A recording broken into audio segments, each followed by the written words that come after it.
Hey yo, what it do? What it do? It's your boy Q, and welcome back for our PIEA State Championship for Overwatch 2. We're here at Wilkes University. It's your first time through. Maybe you happen to pop in while we were taking that little bit of a longer break to try and figure out some of our technical difficulties. Thank y'all for chilling out with us for that, by the way. Hanging out with me today, Cherry J, getting ready to hang in and get ready to start with map number 3.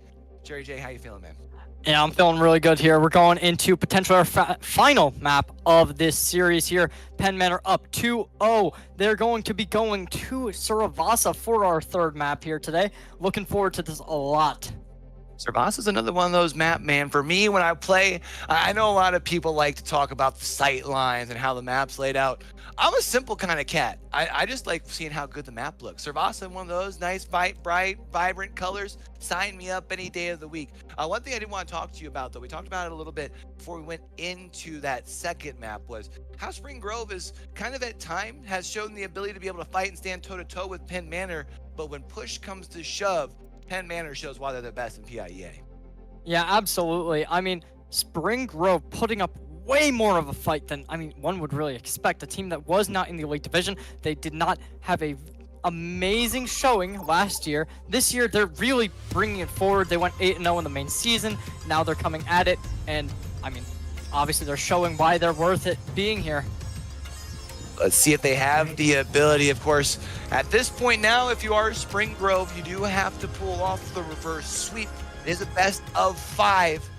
Of course, you can't win 3 maps without winning the first one here. So that's going to be what Spring Grove has to really make sure that they can focus on. I feel like for Penn Manor, they know that they're just on the cusp of being able to secure themselves that spot into that championship, that grand championship that we're going to have finals here in a little bit after, of course, we do the Q3. But, they walked in here into the facility today carrying their trophy from last spring, letting people remember that they're trying to go back to back. And it does seem, at least in the first 2 maps, that they've come here to Yeah, absolutely. Coming out of the gates here. Mauga composition coming in from Spring Grove. This is a lot like what we've seen them do earlier. They're swapping after the Orisa, which we've seen them do. They like it. Dogma is an Orisa player. We'll see whether or not he's going to be able to commit the same types of activity on this Mauga pick, but they have the same support line, similar DPS line. We'll see how this goes. Let's see if we can get down to it here, get things rolling. He talked about the Mauga composition, and this will be the first one into point, trying to lead the charge from the front line here. You have to worry about that back end as well, though. You've already got 1 player down. Let's make that 3 players down as Spring Grove absolutely decimates the first team. Yeah, not losing a single player. You gotta love that so much if you're Spring Grove. Able to make this first little bit of attack happen in your favor here. We'll see whether or not they're gonna be able to maintain this into the next team fight going forward here. But right now, we're seeing Shunim already swapping over to the Genji. Already making some switches after the first fight, trying to make some reads and get those recognizations early, because you don't have too much time. Also going to be seeing the Mauga on that Spring Grove, not Spring Grove, but on the Penn Manor either side. That wall is going to let them be able to get too much early access. Already at 50% here at Spring Grove. Yeah, it is 50%, but this does go fast anyway, and it does seem like it's going to be Penn Manor doing the exact same thing, 0 deaths, and it's just going to be a fantastic team fight with a phenomenal wipe from Shumino. Yeah, Shunim had a beautiful play there here and getting close to that ult as well, about 20% away, and it's going to be now Penn Manor start to accrue a little bit of that time here, 20%.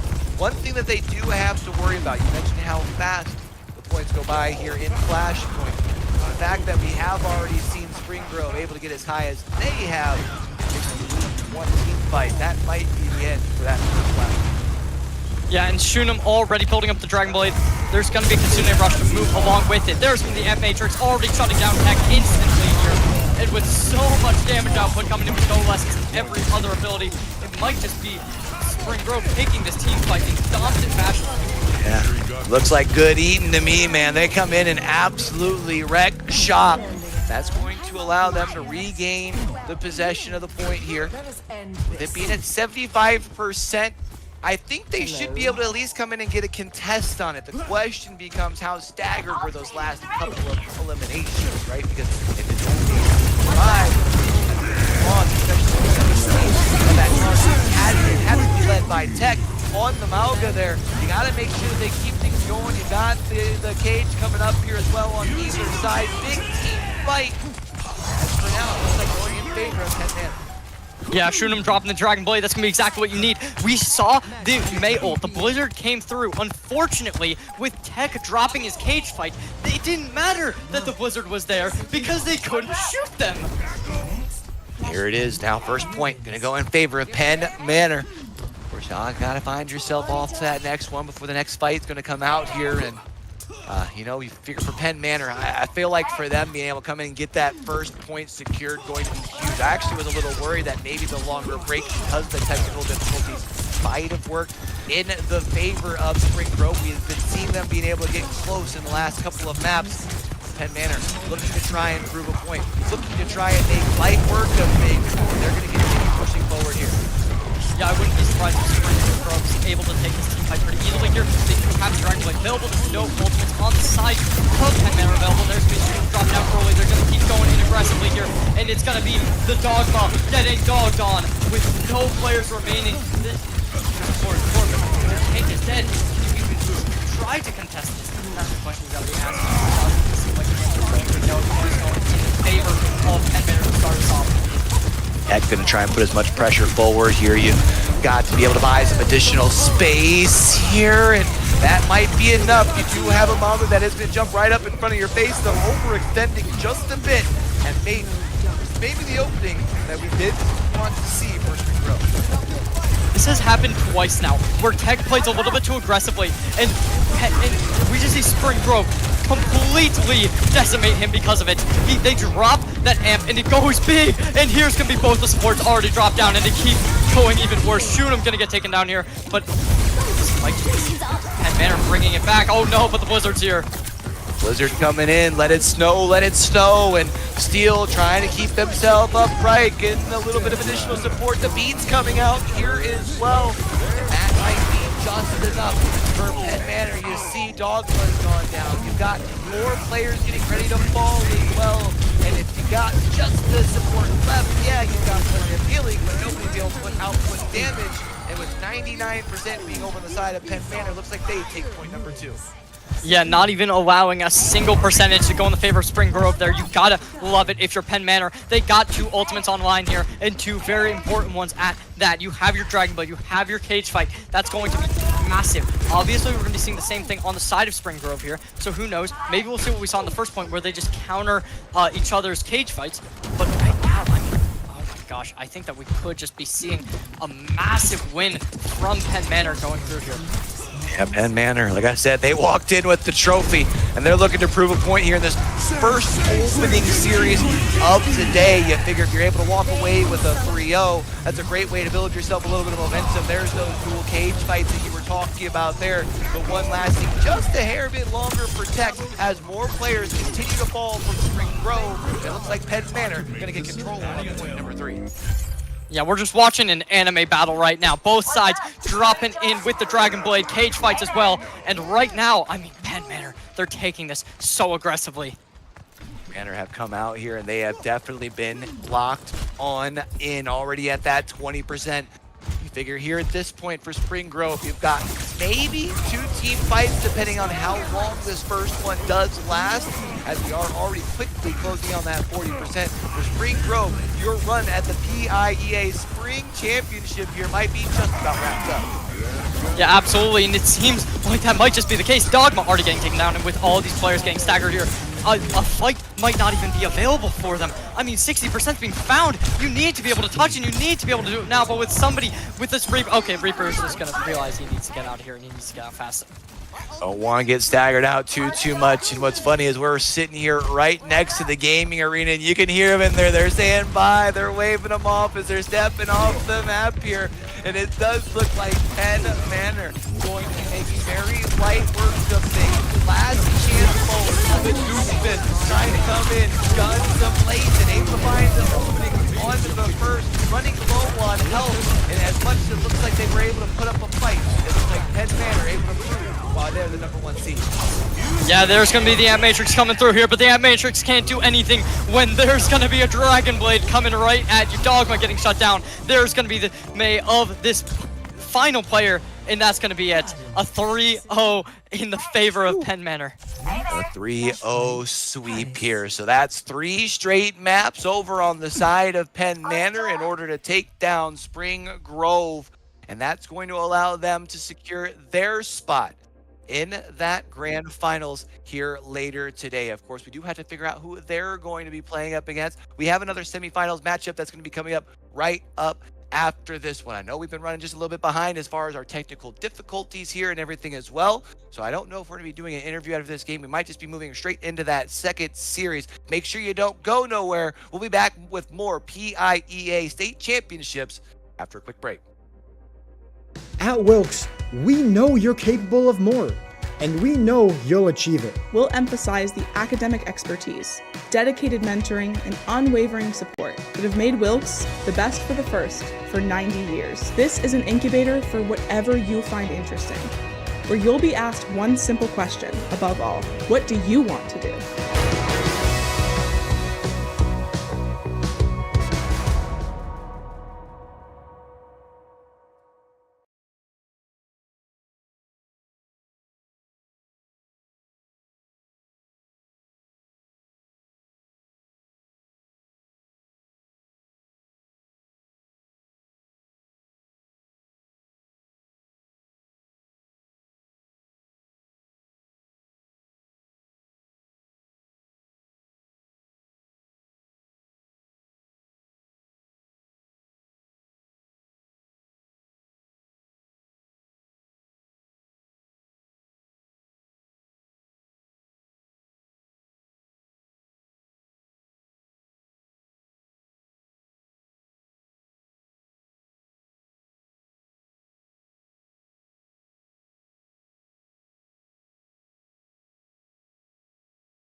Hey, yo, what it do? What it do? It's your boy Q, man. We're back here at Wilkes University after our first semifinals matchup here for our PIEA State Championship. Getting a chance to talk with Dogma here. They're from Spring Grove. First off, congratulations on being able to make it this far, man. Being able to get yourself into a top 4 teams in here. I'm kind of curious, what was the thought process? I mean, you were going against a team that, let's be honest, everyone in PIEA knows, right? Penn Manor, a team that's only lost 1 game in the last 2 years. What does the preparation look like going into a series like that? I mean, just trying to stay focused on keeping our game up. Yeah. Just being able to keep ourselves together. As far as in the game itself, it definitely seemed like, especially a couple of times through those first 2 maps, that it seemed like at times y'all were able to really pull back. You were able to make sure you're almost stepping toe to toe with, the beast, right? You're able to kind of get yourself really close on those first couple of points in the first couple of maps. You're able to push the distance on map 2. Being able to go and see some success, but still not quite seeing it on the scoreboard. What's it take to be able to keep like that composition with the team as far as mentally? I mean, again, it's just sometimes everybody's mental breaks sometimes. Right. I mean, it can't be a struggle. We definitely did our best, and we've shown through sometimes through all the way. So I don't want to make any assumptions with the T-shirt, but you are senior, correct? Yeah. All right, cool. I didn't want to, just jump to anything here. And if I'm not mistaken, you've been on the team 3-4 years here for the Overwatch squad.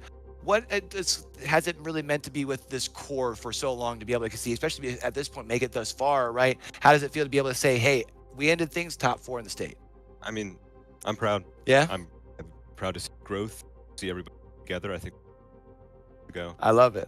Well, before we get you up on out of here, especially for all the parents and the fans at home that are, watching you guys and have made the trip out this far, is there anything you want to say to them?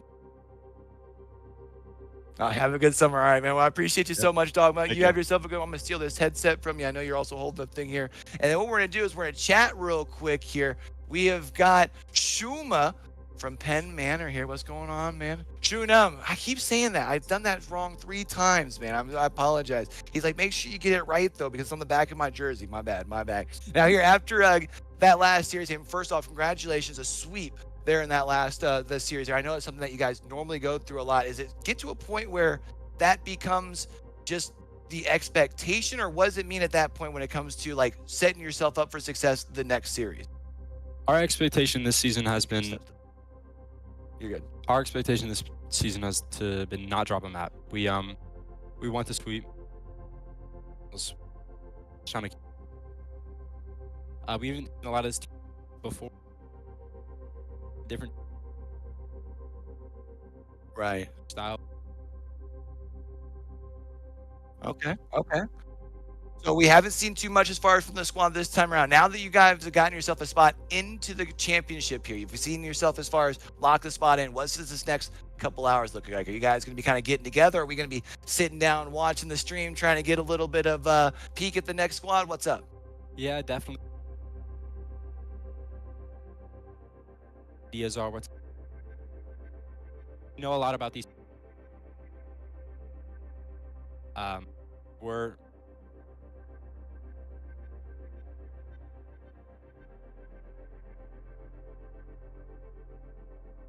I love it. So, Shunam, I know you said that you've played them both. You beat them both, right? You're looking for the perfect sweep. If you had to pick one that you wanted to play for the hardware this year, who would you want to see win this next series? CB South? We for flag. It's we're all friends. We like the. Not saying.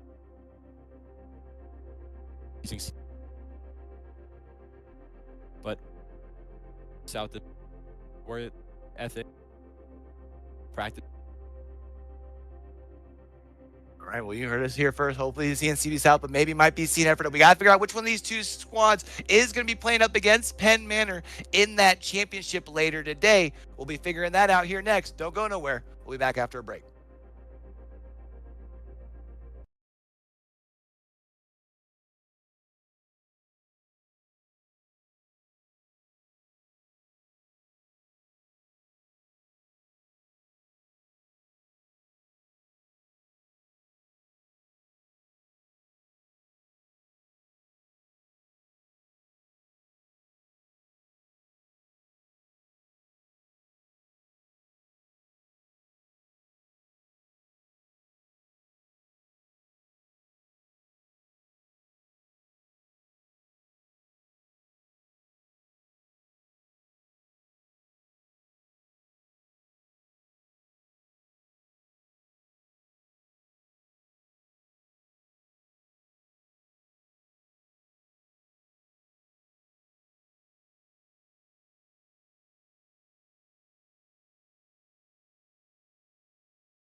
Hey, yo, what it do, what it do? It's your boy Q. We're back for some more PIEA State Championships. We figured since we had enough fun with Shunam on the interview, we're going to bring it. No, I'm kidding. Actually, Shunam's going to be jumping in here. Our homie Cherry J is actually playing in our next semifinal. So, Shunam, first off, thank you so much for coming in, kicking it with your boy. Should be a lot of fun here for this next semifinals matchup. But I want to give you all a quick update.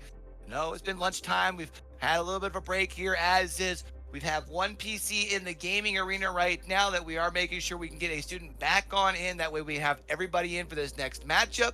And then we will be bringing you Ephrata versus CB South. Now, I know we talked about it real quick in our interview. You were kind of hoping to see CB South here. I kind of want to get, before we send things back to a break real quick, for Ephrata, if they're going to pull off the upset, what do you feel is like the keys to success for them?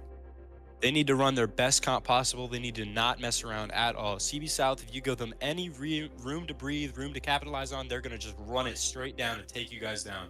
You got to make sure you give no room whatsoever. You got to make sure that you can kind of come out and grab the bull by the horns. We're going to see if Ephrata can do that, and we're going to be back with our best of 5, our second semifinals matchup after a quick break. At Wilkes, we know you're capable of more, and we know you'll achieve it. We'll emphasize the academic expertise, dedicated mentoring, and unwavering support that have made Wilkes the best for the first for 90 years. This is an incubator for whatever you find interesting, where you'll be asked one simple question above all: what do you want to do?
Hey, yo, what it do, what it do? It's your boy Q, and we're back at Wilkes University here, man. We are now officially, finally ready for our second semifinal of the day. We already have our first team qualified for that state championship, which runs a little bit later. That's going to be Penn Manor. By the way, congratulations, Shoot 'em, since you're already in here hanging out with me anyways.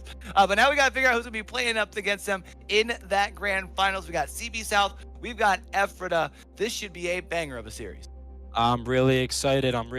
These are two powerhouses, two really big schools here, the Titans and the Mountaineers. This is going to be a very fun match. I gotta say, I apologize. I appreciate the fact that they're kind of keeping things a little bit themed with the fact of the summer. We're going out and hanging out on the beach, man. We're gonna be starting off on Samoa here. I always love it, Samoa, especially when we do get to that more beach point where you kind of have the highs and the lows. You know, gives that little bit of up-down sort of cover where you have to kind of play your different angles.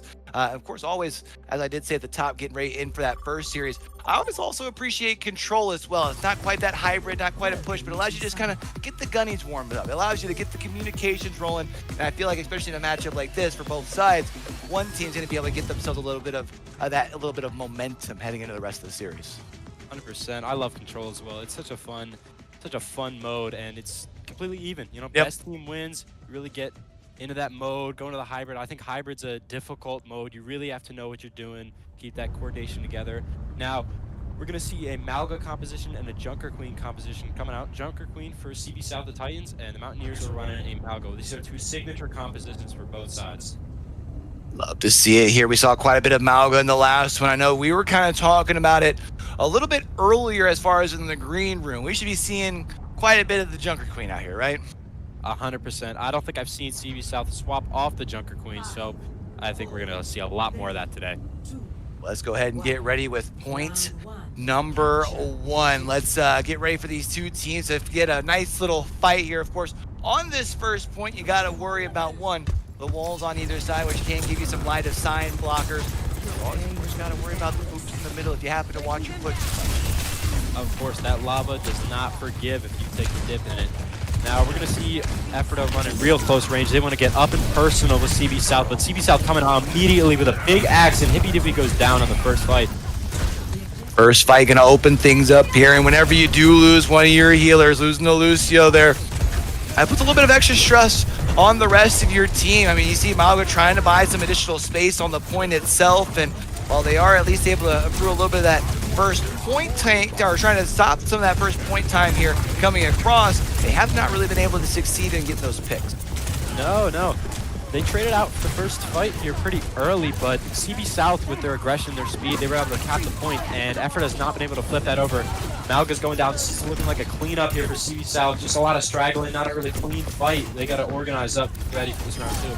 Look how much pushing forward here on the Echo as well, just putting that additional pressure. I mean, when you're taking that fight so far away from the point, that really kind of separates out and spreads those players a bit, so you can't really focus fire one way or another, especially when it's so far away from the point. That just allows you to continue with the control. They're already almost halfway there. Oh yeah.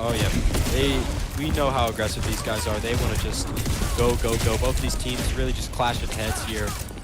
Taking some bigger angles. Artie's going to go down. This is an even fight right now. Ephrata has the press, but you can see CB South has all the ultimates here.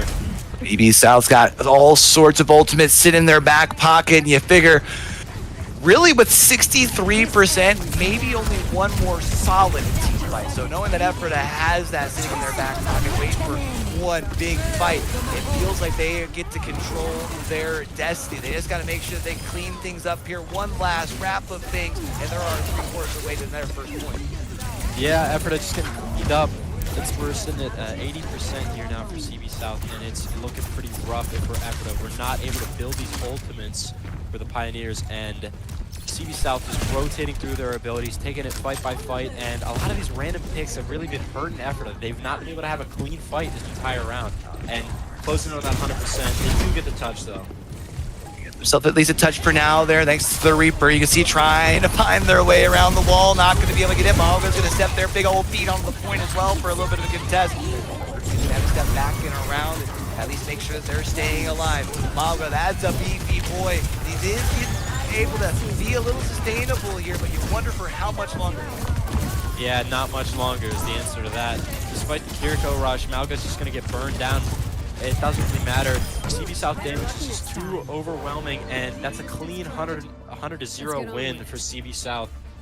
CB South able to really put themselves out to a really nice start. Point number 1 going in their favor without conceding the control. I know that that's one thing that you guys kind of really pride yourselves on as well over on the Penn Manor side. So for them to be able to come out here, put their best foot forward. One big thing that we always talk about when it comes to esport, and especially I feel like more so when it comes to shooters, being the momentum. Because when you're feeling good, you're aiming good. When you're aiming good, you're shooting good. When you're shooting good, you're usually killing pretty good too, which means you got yourself all sorts of momentum on your side. And this is the best first start for them. Yeah, the Titans composition with the Junker Queen is completely based on momentum. They just want to go, get the axe swing off, run in, throw all their cooldowns at one person and burst them down. And despite Effortless Comp being a pretty good matchup, they've just been able to pick people off and really effectively dismantle Effortless composition. The first point here going to be on down that couple seconds in between points. Obviously, this is a chance where Ephrata can maybe make a few kind of talks, figure out what they want to change here. It looks like we're going to be sticking as far as the front line. We are going to be keeping the Horsey out, bringing the Orisa in for this first team fight. I mentioned the fact that we weren't going to be seeing much of a switch off the Junker Queen. That does definitely seem to be holding true. A lot of still are other similar heroes. Oh yeah. We're seeing that signature Soldier, Kiri, Lucio, Junker Queen for CB South. World Father does like to swap. He usually trades between Echo, Genji, and Tracer, but we see the Tracer out. It's a much more flat map, but the skies are not a lot of cover for an Echo to fly around in. He's able to just test for the back line, completely distracting the Orisa, while the rest of his team can wrap around and try to walk on someone. Reaper here for now, trying to make a play with that side, trying to see if they can find themselves a little bit of an opening, but hasn't been able to find one just quite yet. Once the tank goes down, you gotta worry about the rest of your players. Not quite as beefy as the Orisa there. See, trying to fall back. That's all sorts of space for this team here on the floor. Yeah, first cap going out to CB South a lot quicker than the first round. This Orisa not as sustainable as the Mauga, well, in some cases, but they got to play a little bit more controlled. Cherry J swapping to that Echo. This is a signature character for Cherry J. This guy has completely taken over fights on this character, and we're seeing the Hippy Dippy Far. Not something I've seen before, but I'm excited to see what you can do. That's a very powerful character, but it's very difficult, especially with that Soldier. You mentioned how there's really not much cover as far as up in the sky, so I'll be intrigued to see how that pick does play out here for now. First pick going to come across, and CB South does have that ability if they really want to try and turn this team fight, but as for now, Ephrata seems to be kind of content with sitting at bay, just trying to poke from the distance, but Tracer could be pulling that back and try and close that gap, see if they can find themselves stick. That's a great pulse bomb, but an even better stick from Dyer. Ephrata pressing the advantage with the pull and the Kiriko ult, but South Hawk responds immediately with a rampage. Gets forced out, does take down Dyer though. He's going pretty low, but the Orisa is even lower. CB South pulling through with a team kill to end this fight off, 70% on the board. They just seem to be cruising, don't they? Every time Ephrata starts to make their way towards it, it starts with that first opening pick. You mentioned how much that they really have been able to punish the opposition off of that here. 20% still left to go, and with the fact that you've already been able to find yourself one, probably not going to have a full team fight here left on the second objective point. CB South seems to have someone. Yeah, they're just pressing the advantage now. They're not even on the point. They're already using ultimates. Already just taking people down this overclock, shot after shot after shot, not giving them any room to breathe. Cherry J going for the desperation touch here, keeping the point alive, but it's not going to be enough. Moira, last person alive. Derry just forced to use the fade. He's going to be taken out real soon here, unless Lucio comes to touch, but it's really CB South's game to win. They have the advantage, they have the cooldowns, they have everything coming online, but that's going to be a 200% to 0 win for CB South. CB South able to cruise on through things here and take map number 1. That was quite a way to really come out here and set the tone. Of course, this is a best of 5, just like we did see in that first semifinals matchup, so we do still have plenty of time. We are going to be going away from that control and more to that hybrid, of course, next here. Maybe a time where, who knows, maybe Ephrata can kind of turn things around. I feel like knowing as far as the composition being something that's very consistent, you mentioned not seeing too much of a change. Switching game modes is something where all it does is change the strategy a little bit, but everything else around it still stays pretty well the same. Yeah, I don't think we're going to see many changes here. You know, these guys know what they're good at and they're sticking to it. And for CB South, it's been working great. So I expect more of the same. I can't tell what map. I mean, we know Ephrata, when they played when they played in their quarterfinals game, they came back. They were full capped and they capped the point again to send it to round 2 where they both attack for the second time. And they full capped in overtime all the way to the end. That's 6 points, and they finished out. They were just able to hold off Garnet Valley and secure that win. But again, you cannot make a case and not include how dominant CB South was that last round. So you really have to take both these values into effect, but it's hard to predict what the outcome will be. We'll have to see as far as for Ephrata. I feel like once you, especially starting in a series like that, once you go into that second map, you would really like to really kind of change things up and at least on the first things, like really kind of find some success. We're going to Kings Row, so things kind of change up a little bit. Kings Row, we talked about a little bit going into your map. Obviously, you weren't on the desk for that. You were over on that side. But, you know, with Kings Row, one of those situations where you have the longer sight lines, you can kind of change up your strategy depending on where on the map you are, right? So I do wonder for a team like CB South, who doesn't necessarily make those changes, can they capitalize on some of the differences in the map? Whereas in Ephrata, we know that they're comfortable digging in their bag, picking up some different heroes. Yeah, it's like you said, a lot more narrow, long-range map.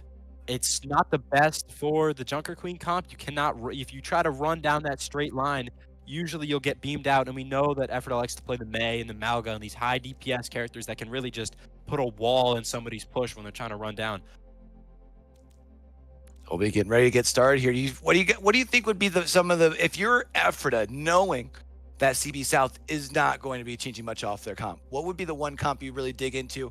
I would say, especially starting things off, I would run a Cassidy 100%. That Hinder Nade, his high DPS value, and the Hinder Nade is able to completely negate Junker Queen's effectiveness. Along that, you could pair him with a Malga or a Sigma, high DPS, that have the range, high damage tanks with a lot of sustain that can live through that initial Junker Queen push. Always a big fan of the Malga. You talk about some of that extra sustainability, maybe not quite as much as we had seen a couple months ago, right? Kind of went through some changes there, but does definitely still like give you some of that extra ability there. So I definitely like the fact that they have some options here. The question just really becomes, what do they decide to move forward with? Because we're into a best of 5. We talked about the length of the series. Yeah, you lose map number 1. Not a big deal. You start turning things around. Now that we're going into map 2, all of a sudden Kings Row doesn't go your way. Now you're starting to talk about that whole needing the reverse sweep, and you got to take it one game at a time. And when you get CB South already an inch, they're trying to take a mile. It's hard to turn that thing around from there. 100%. I mean, we full cap, we 2-0'd on the last game, and they came back and they pushed us all the way to the end. We were not expecting that. So who knows really what Ephrata can do. Comps coming out, we're not really sure. Last year in the finals, it was for semis, it was a 2-3-0 sweep. I'm hoping that we see a little bit more competitiveness. We know that the first game was a 3-0, but I'd like to see a lot more life. Ephrata is one of the lowest seeds we've had in the finals. They're, I think, 14. Yeah, they've gone. They had, you know, kind of a roller coaster through the season. They're one of those teams, so they've gotten piping hot. And you know, I know with them getting hot, some people have had their questions surrounding that team, but they seem to have been able to prove doubters wrong thus far. Let's see if they can do it here in the semifinals. 100%. We're seeing these compositions out, just like I talked about that Malga and the Widowmaker. We saw that last game with the Widowmaker coming out for that first point. There's a long sight line here. Can he get a headshot? I'm not sure. But already taking out Hippy Dippy, the support for Ephrata taking him out immediately. You're going to really have to press the back pedal for this push. First initial push going to get shut down. You mentioned being able to find the headshot, popping heads here, and able to get yourself obviously the cover there and be able to fall behind. Move forward though, hang out with our jumpers, see what kind of pressure they can put down. I mean, the Malga already gone. You got a second player down here as well, and at least for now, it does look like South. Yeah. Maybe Dyer heard me talking from the Cassidy room, but he went Cassidy. That's pretty funny. We just talked about that, and they're Malga, of course, but really, they're just getting picked up. Like this Junker Queen, this knife pulling him toward him, hitting the axe on him. These supports, these DPS are just getting burned down way too quick, too. And again, Hippy Dippy going down first, already just not giving him any room to breathe. How can Ephrata really last up to reach the point? How can they make these fights last longer for them? You know, and I know obviously they don't get to see the behind the scenes things, but we do have this wall right back here behind us. It's right between us and the arena. We talked to the Ephrata squad before things started. Their goal was to be loud. You hear quite a bit of this wall in map number 1. They're like quiet right now. Yeah. It's like dead silent. We're not hearing a lot of life. I mean, I wouldn't have a lot of life if I was playing against Artie right now. This guy's on fire. Elimination after elimination. He's on a roll. Already building that up that overclock. CB South, 2 minutes left on the clock for Ephrata. 4 ultimates coming on 5. Ephrata really can't find the momentum that they need for this composition. I don't know how they're going to bring this back. Yeah, when you talk about, you know, in a mode like this, where the goal is about how far you can push it, right now they're just struggling to get the control of the point just in general here. Yeah. So then from there you have to find a way to kind of get the message in. All right, we finally got it. Let's finally start going from there. Right now, CB South are doing the best they can to win the field. Artie with another pick on the Cherry J. They threw everything at him. You saw that in the room. He went for that little off angle, but he just does not care. Just swinging through, pushing, rotating around, and taking out Dyer as quick as possible, really. I mean, that was only 1 ultimate, and Ephrata used, I believe, 2. But Toddler gets the pick on Cherry J. I thought it was the other way around. That's 1 minute left on the clock here, and I hate to say it, but it's looking pretty bad for Ephrata right now. Yeah, I think especially when you look at the fact that there's still 4 ults available over on that CB South side, Deadly. right? It's And deadly. you talk about the fact that the next team fight, especially with the amount of time that is left, it could very well be one of the last ones here in this map. We're now officially at that 60-second mark. You figure maybe 2 of them, you can even half of these ults and have 2 good team fights and be in playing. Yeah, I completely agree with you. But we're going to see a lot of aggression here. Malgo running it, but the ultimates are pouring out from CB South. Duplicate sound barrier completely going out. He does get the cage down, and the cage from Boyle Toddler traded out cage on cage action.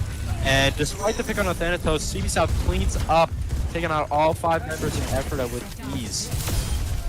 There it is, a team on wipe here, and now we're about to be right around that 20-second mark where if you're Ephrata, when you respawn, you can no longer wait for everybody else to kind of group back up. You just have to push in here for a touch, and we have all 5 players from the CB South squad able to just aim down sight. Less than 10 seconds here. This has to be the last one. But even right now, already put so much damage down with it.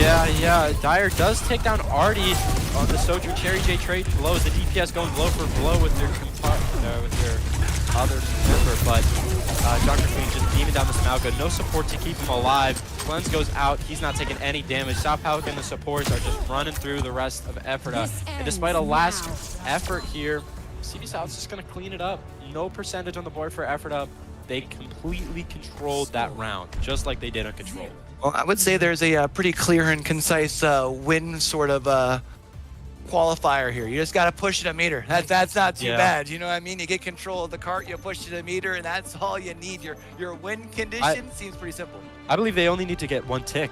They just need to get don't even one. need a meter. Yeah, no, you're you right. just need to get 1 tick of the point. You saw it. Remember on the Spring Grove game when we capped the point, Pan Manor capped the point to win the game at the very end. We just got that 1 tick. We just pushed them off the point. That's all that CB South needs. It's actually an unlosable game for CB South because even if they full hold and they don't get that tick, it's going to be a draw and neither team gets a point. So Ephrata, it's a really hard mental situation. It's hard to move on from. And we know Ephrata's defense has been more shaky, letting Garnet cap a lot of points here, get a lot of meters on them, and with a team like CB South, it's going to be really difficult to stop them. Let's see how long it takes CB South here to be able to get themselves control of the point and literally push this thing but an inch here. 5 seconds left. Actually, now we're finally back into things, and it's going to be up to CB South. Bring up a Hanzo here as well. Always love to see when the arrow gets drawn back. Yeah, swap it over to the other Shimada brother pretty quick. Zarya's coming out. It's a little bit different from Ephrata. We've not seen this character we played before. Junkrat, a lot of spam, a lot of damage here. Just trying to beam down this Junker Queen. Artie going to slide in and get exploded immediately, picking up that kill. The Zarya on a different account here, previously known as Pestilence or Mike for any of the viewers wondering at home. Here we go. We got Celta. Seems like, at least for now, we have seen Ephrata's been able to get themselves a few picks, kind of across the board. We haven't seen the Junker Queen go down, but pretty well everyone else, I think, at least at some point has. So they're starting to find themselves a little success. The problem is they got to make sure they can hold this point if they're going to be able to at least force an overtime. But as you mentioned, that's about the best they can do with the overtime. Yeah, and if you're Ephrata, I mean, that's a good pick on a South Hawk. That's a big pick. They don't have a tank going into this fight. They cannot push. They must wait. But if you're Ephrata, it's hard to hold this because South can stack up 5-0. That track is deadly, by the way. That's the second person in that fight who stepped in that exact spot. But CB South's just trying to build up these 5 ultimates. That's why, well, you did see the Genji for maybe the Blade, but we're going to swap back over to the Echo with Loyal Toddler. They just need to stack everything they have and throw it just to win one fight. So we're going to need to see some flawless gameplay from Ephrata, which so far we've seen some pretty good display of skill from this team. Yeah, I mean, so far, so good. We're even seeing able to take down Artie once more here, so should give them the advantage into this fight. The Junker Queen gonna fall here as well, and that actually gives them the green light to continue pushing through that little bit of a choke point and push the rest of the squad back. Yeah, that's another fight win for Ephrata. This is something that we haven't seen. We've not really seen them. I don't think this is the first time they've started winning. I don't think they won a fight in control, have they? I don't remember. I think they did. I know that they were pretty uncomfortable going into that, yeah. Yeah, this Junkrat pick, though, this has been, I mean, historically has not been a very good character, especially in this season, this time of the meta. But this trap has been just deadly against CB South. Everybody's stepping at it every point. He finally gets destroyed here. And Dyer taken out. That's a lot of damage. A lot of ultimates coming out, just spamming abilities down the line. Paywall goes out. Here go Noob. Everything. Cole thrown out. Mana boost onto the Zarya. Can it get anything? But Loyal Toddler gets the hippy dippy with the Noob tire. Cherry J goes down. CB South with the 3-player lead, and it's going to look like a fight win for CB South. Ephrata taken down. Like that old episode from Fresh Prince where Uncle Phil finally breaks out the good pool sticks. Like, you know, I mean, it's time to play for real. They finally broke out all the ults. They're like, all right, we've let you guys have your fun. We're going to go ahead and take this thing. And you're going to see actually play of the game going to go to our friend on the Lucio play here. You don't always see the Lucios for the play of the game. You let the jump here. Yeah, 100%. This is the fight that we just watched. That was a lot of colors on my screen. Yeah, very chaotic fight. Love to see it, though. That's a map 2 win for CB South, going up 2-0 in this series. Pretty fast. I mean, that was 2 really quick games. Yeah, we sometimes see where control can be somewhat quick, right? You get yourself the 2 100 points here. But, you know, for the fact that this one goes this way onto King's Row, right? That's the big surprise, to see how quick that one happened to go down. And getting ready for map number 3 here, especially coming off of a win like that, you wonder kind of what that mentality starts to look like over on the Ephrata side. I mean, the control didn't go your way, but then to kind of get really pushed around on map number 2, you got to find some way to turn it around going into map 3. Yeah, now this map is Flashpoint, I believe. There's only 2 maps. There's New Junk City and Suravasa. I can't really tell you what I think they're going to play. Ephrata, last time they played this, I believe they played Suravasa. They won, of course. Great win over Garnet, but they played a lot of Malga, and as we've seen today, Malga really has not been working for them, so they... Hasn't done much. So it does look like New Junk City going to be the route that we do go. You mentioned only 2 options when it comes to the Flashpoint here. Yeah. It's been interesting to see how much I feel like New Junk City seems to be more of the popular. I prefer Suravasa. We played in our game. I think it's more fun. I think our team is better at New Junk City, but I prefer Suravasa, of course. It's a fun map for sure. I know CB South very comfortable with this map. This Junker Queen is a flat map, able to just run at people. I've not seen Ephrata on this map before. I don't know what they're going to roll out with. I'm excited to see how they handle this. Obviously, they need to figure something out soon, because they lose this map, they're out, they're headed home. And it might be the end of their not only day but season as far as for the PIEA. Of course, there isn't much of a season left. There's only the grand finals kind of looms there in the shadows, but you know, for this Ephrata squad, I know we talked about it a little bit as far as before going live, kind of back in the green room. yeah, it was going to be tough because the CB South squad is a team that, you know, everybody knows. They've got this aura around them, kind of similar that we do see with Penn Manor, right? Obviously not quite to the same extreme. But for Ephrata, you thought almost with the fact that their composition that they tend to play is almost like a counter to that Junker Queen, that maybe would have been something that would give them the advantage, but we have not seen that in the first two maps. No, definitely not. We know, I mean, I completely thought that this Malga was going to run through. I mean, not run through. We obviously know CB South is some of the most skilled players in the PIEA, and Ephrata has really just rode off of this Malga composition, rode the wave to this quarterfinal, this semifinals game. And it's a very good matchup for them. The damage, the sustain is just usually overwhelming for a Queen comp, but CB South have handled it excellently. They've been able to just live, never die, take them out, whittle them down, and go in, axe them as soon as you can. Now, we're going to see the same thing here. We're going to see a Zarya comp for Ephrata and the signature JQ for CB South. Boyle playing the Tracer here. We saw him on the Echo mostly, but he's very confident on that Tracer as well. I've seen him play. He's no joke. Well, something tells me that CB South didn't come this far just to come this far. It's going to be up to the Ephrata squad. Conveniently enough, they've got quite a mountain to climb. Who else to do it but the Mountaineers? Yeah, Braden taking out Dyer immediately. First advantage is going to CB South. Boyle just pushing nearly to their spawn, running at the supports. Both are going to be taken down here, looks like, for Ephrata.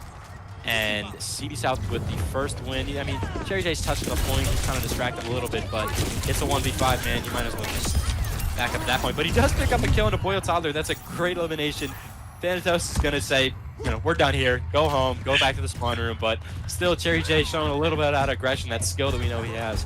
Cherry J able to get himself one, but unfortunately, though, just the one. I'm kind of surprised we didn't hear him going nuts to this last ball. It's over on our left here. Again, Cherry J talked about the fact that their main goal was to try and be as loud as possible here. But let's go ahead and see who's going to really be able to get their first point capture. When it comes to flash point here, you know, it's going to be seeing at least as for now, a little bit of a tussle over the main.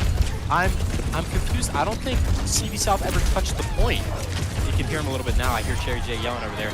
They win this first fight despite getting basically a team kill. I mean, he took down Boyle Toddler, but they were up. They won the fight at the end. Everybody was dead, but they never capped the point.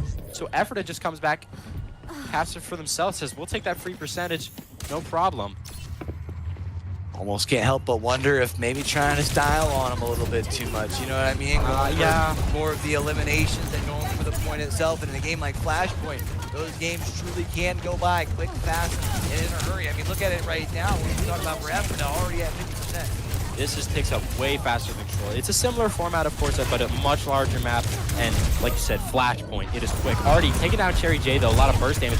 The trap goes down to Southhow, getting burned down. Ephrata pressing this advantage. They have the ultimates, but everybody's getting taken down pretty low. CB South is competent. They are taking these angles around the high ground, very dangerous angles, but already taking out Derry, despite the rally being popped. Everybody on Ephrata is so low, and it looks like CB South trying to clean up. Already going on a suicide jump there, but blow for blow, I can't tell who's winning this fight, Q. Yeah, it's kind of hard to tell, but you know what? Now it's overtime. You got to make sure that you can keep the touch active. And over on that blue half, you were missing one of your support players. Does not stop them from capping this point. And now the question becomes, can they pull the reverse sweep onto this point and keep it for the entirety of the 100%? You can even see the Junker Queen feeling comfortable to be able to push out just a little bit and try and potentially catch those first incomers early. But as for now, it does look like Ephrata are going to regroup and push together as a squad. Yeah. We talked about ultimates last map and how Ephrata was really getting. I don't want to be mean, but they were getting battered with the ultimate economy. They always did not have the ultimates to respond to CB South, but this map, they're really showing a lot more life. They have the utilities. Despite Dyer going down, that Junkrat's not available. He does get traded out. Looks like he gives his life for that kill. Ephrata pressing, Junkrat going real low. This grab, we might see it come out here on a Southhouse. Despite the Coalescence being used, Hippy Dippy going down, chaos, pure chaos. Coalescence goes out, but it is canceled, and already cleaning up for 2 more kills. CB South looking to win this point, 90 9 comeback. That's a crazy comeback on this point, and Effort is not going to be able to touch. And let me get a hashtag for the content in chat. They're able to pull things on back for the first point. And I'm quite surprised, actually. We were talking about the ult economy over on the side of Effort. They had 4 when you started talking about that. It looked like they were going to push in, try and use all of those for that last fight. I think they used all of them, unable to find any success. Yeah, I was talking about the grab when we were spectating the Zarya. That would have been really big. They did not look to pop it, though. They kind of want to save a little. You can see CB South didn't pop everything. They were able to win that just based on their pure mechanics, really. This is taking a quick fight, though. Boiltother with a pulse bomb on a Dyer. Artie taking an angle around the side, forcing Effort to back. But Cherry J with a huge flank on an Artie, trading out. This is a 4v4. Both DPS are taken down for each side. This is chaos, just fight around random places right now. Effort does take the first cap, but CB South responding immediately, running right at them head first. You've got the people here to be able to make it happen, but are they going to be able to do just that? Going to be able to find the kill onto the Echo here. Everyone onto the point itself, which should give them the control momentarily. They got to finish off this fight that they're currently in, however. You got a player on either side still contesting it. Sopo trying to see if they can make something happen. They got everybody down. That gives them the control, and it ticks up from here. Yeah, we saw that grab come out just like I was talking about. It's a really strong ultimate. He gets the kill off of it, but before Boiltother was grabbed, I think he took down the Echo, so that they don't really have enough damage to pour into all those players, and Brayden's able to just Kiriko rush and cleanse and keep them all up. Artie with a clean pick on a Cherry J to start off this point. They are down a little bit in percentage, but it takes 5 seconds for them to be in the lead. Effort has got to regroup now if they don't want to get a 2-0 lead, because, as you know, only takes 3-point wins for Flashpoint to be over, and Effort is being sent home. And Effort, as much as I'm sure they are happy to have made it this far, would like to be able to keep their fight alive just a little bit longer here in our PIEA semifinals for our state championship. Winner of this series here going to be facing off against Penn Manor here at the end of our day. Of course, we'll have our D3 championship before that. As for now, though, we continue to see the squad of CB South. No matter the fact that they don't need to switch off their heroes. If it's not broke, don't fix it. And they're showing just how much it's working. Yeah, it is definitely not broken. That's another cap for CB South, going up 2-0 on the Flashpoint. You can see this mode is a really interesting mode. It's a one big map and 5 points scattered around, just like we saw in the previous game. These teams, even though they just capped the point, the round doesn't end. They have to go rotate to the next point and fight it out there for whoever wins. And it's really fast-paced. It's a lot of action, and you only need 3 points to win. So, like we said, CB South can end this match right here. Last potential point, and of course it all starts here early. Gonna rip the tires, see what sort of success we can find for Ephrata. Has not been able to find anybody just quite yet. Finally gonna be able to get themselves one, but wasn't able to get a full pick off it. No, Brayden taking that down with a kunai. No hesitation. That Junkrat tire does not have a lot of health, so you really gotta rip that pretty quick, but a good stick from Boiltother on the Dairy. He is causing chaos in their backline. And CB South able to just push forward one straight at Effort. Despite the dupe and Coalesce is coming out from Effort. The point is not being capped away. This is not going for any team right now. They are not getting any percentage to the objective. So technically it's an even fight. Kind of seeing like we saw on that first point where they're just not quite pushing onto the point itself here for CB South. Almost like they're trying to flex a little bit onto the opposition here. I'm not sure as far as against a team where it seems like you're already up, this is the time to be doing it. I feel like the time to be doing it maybe in that first round where you're trying to, get in the heads a little bit. I feel like at this point you've already got the control. Yeah, like you're up 2-0 in the series and you're up 2 on the point. This is pretty BM. This is not great sportsmanship, but CB South just really flexing them. It could be an accident, but usually at this point they would notice. They're really just pushing in, just throwing everything they got at Effort. They're straggling, running out of spawn and dying immediately. They're still yet to cap the point. We might see it here, but I think we will. Finally. Yeah, they finally got themselves one on it, so they've at least gotten things started. At least the progress has been made. Yeah, that is, you hate to see it if you're Ephrata. It's really going to be detrimental to your mental. And wow, like I said, these ultimates they've just built everything up. I mean, they're taking these fights up here. They're doing so much damage. They have so much utility, and I think we're going to see 5 ultimates for CB South. And this is basically a 1-point game. This is a 1-fight game. The percentage has gone up so much just in this meantime. Great taking out Cherry J. That's another advantage for CB South. Ultimates thrown out after each other, and CB South causing chaos in their backline. You mentioned how much it would be just potentially one more fight, and they're leaving nothing left on the table, throwing everything, including the kitchen sink at them, able to get this team fight done. And now we're at that 70%, and for that side of Ephrata, you just essentially have to press forward. They have a couple of ults at their disposal, but it's only your DPS ult. You don't really have much to help as far as sustainability or really buy space, anything off that tank as well. Yeah, it's 92 here. I don't even know if we'll see a touch from Ephrata. It might just be 100-0, and I think it will be. This match is over. A 3-0 win for CB South on Flashpoint. The game keeps going, but the match is over. CB South winning in the semifinals, going on to play Penn Manor in the finals, taking this game in a 3-0 in a stylish fashion. We talked about it last time we had a championship for the Overwatch division. Both semifinals were sweeps. Looks like that's going to be the case here again. So this will be Penn Trafford versus CB South. So big shout out to CB South and congratulations for advancing. Also kind of got to give a big shout out to Ephrata. I don't think very many people would have expected them to be this far at the start of the season or even at the start of the playoffs here. So also a big shout out to them. Of course, just like we did with the first semifinals matchup, we'll take a quick second to chat with players from both squads, and then we'll move forward with that D3 championship after that. But before we can get to the interviews, we're going to take ourselves a quick break, and we'll be back right after this. At Wilkes, we know you're capable of more, and we know you'll achieve it. We'll emphasize the academic expertise, dedicated mentoring, and unwavering support that have made Wilkes the best for the first for 90 years. This is an incubator for whatever you find interesting, where you'll be asked one simple question above all: what do you want to do?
Hey, yo, what it do, what it do? It's your boy Q, and we're back here at Wilkes University, man. Just got wrapped up with our second semifinals for our Overwatch 2 squad. Wanted to sit down and chat with a couple of our players here from Ephrata, Taylor and Caden. I said that right? Awesome. I love when I get that thing right. Taylor, I kind of want to chat with you a little bit here. One thing that we always, well, I shouldn't say always see, but often see when it comes to esports, unfortunately kind of becomes a little bit of a boys club. So I kind of wanted to get your perspective as far as kind of one, being able to play and being able to kind of get things going. You're here, man. You're rocking it, and be able to do it on a stage like this, top 4 scenario. Tell us a little bit about it. It's a little scary. It's really rough.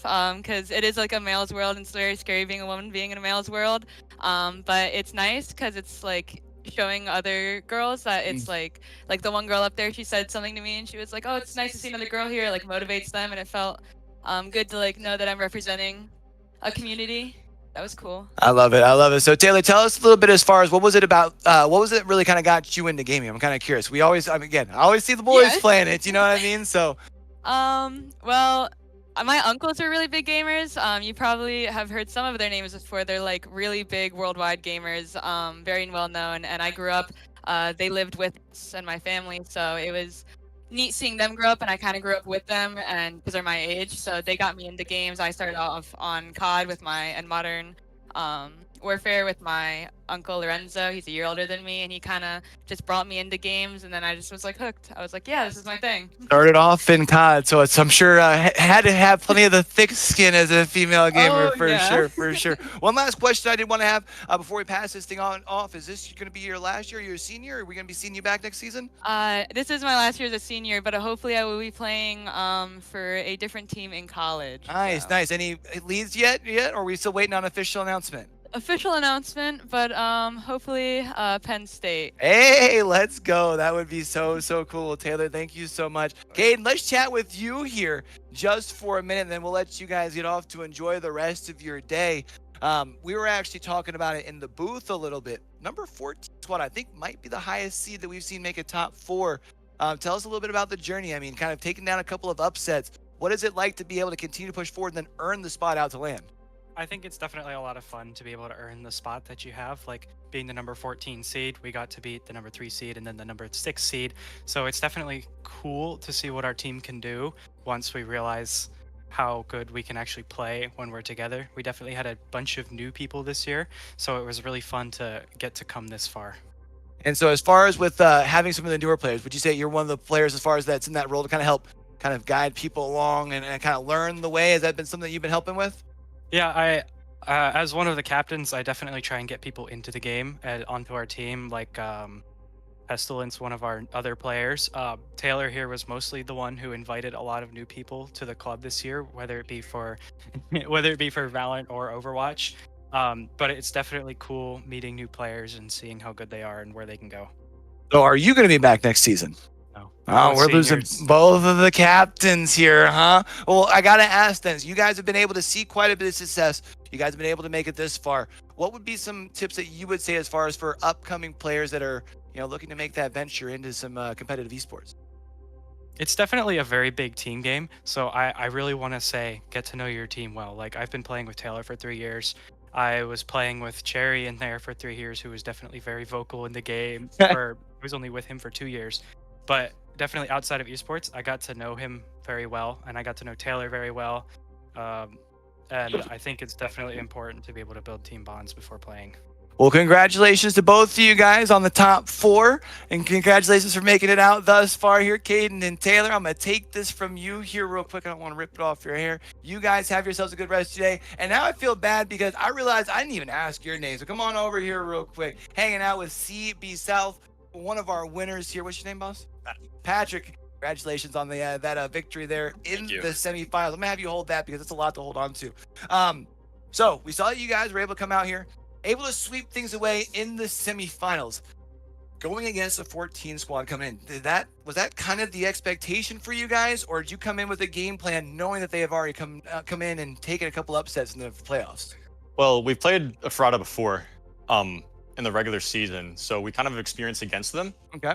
So we were kind of confident in our win today, but we still came in, we locked in, anything can happen. Came away with the win. I love it. I love it. We saw you guys were very, very dominant. I mean, from the word go. I mean, talk about in control. I don't think you guys really relinquished the point, if I can remember right. Didn't even allow them to push at all. So obviously, map 2 was pretty simple. I'm kind of curious. Now that you've prepared yourselves for the grand finals, you're going to be going against a team like Penn Manor who has an aura about them, right? We saw them, they walked in with the trophy from last year, reminding everybody that they're going for the double up. I'm sure that the expectation coming up here, making the trip to Wilkes, was that's who you guys were going to be playing against, right? But what does the game plan look like to prepare the squad to walk away from Wilkes University as the spring champion? Game plan. You don't have to give Well- away too much of the juice. That's okay. But Yeah. I know most of the team is definitely very nervous going into the Penn Manor game, as we've scrimmed them a couple times before, and we really haven't beaten them in scrims pretty much ever. But honestly, today, everybody's in person. Anything can happen. Again, like I said earlier, if we can try and like get rid of some of those nerves, then I think we actually have a decent shot of beating Penn Manor. Especially since earlier today we saw them. Springfield, I believe that was their name. Spring Grove. Spring Grove. Sorry. They took a point off Penn Manor, so it's a little bit of confidence booster. A little bit of a confidence booster, knowing that they've shown a little bit of vulnerability. I love it. I love it. I'm kind of curious here, because I know we won't have too much time to talk later. For as far as for your squad, what was the preparation looking like going into a day where you knew you were going to have back-to-back matchups in order to lift a trophy? Well, the preparation was all the prep time before.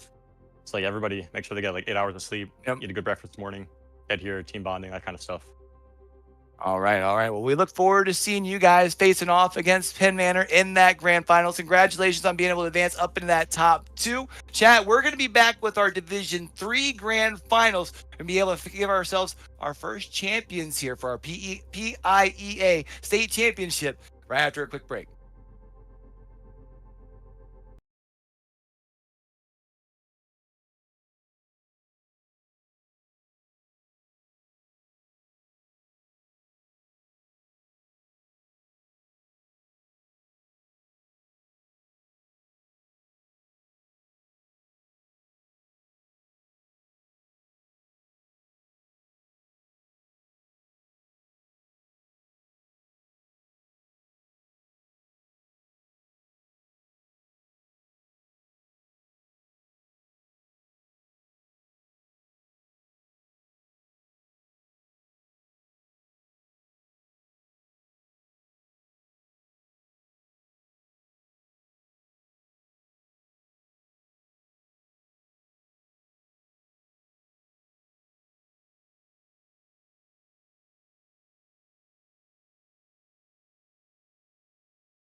At Wilkes, we know you're capable of more, and we know you'll achieve it. We'll emphasize the academic expertise, dedicated mentoring, and unwavering support that have made Wilkes the best for the first for 90 years. This is an incubator for whatever you find interesting, where you'll be asked one simple question above all: what do you want to do?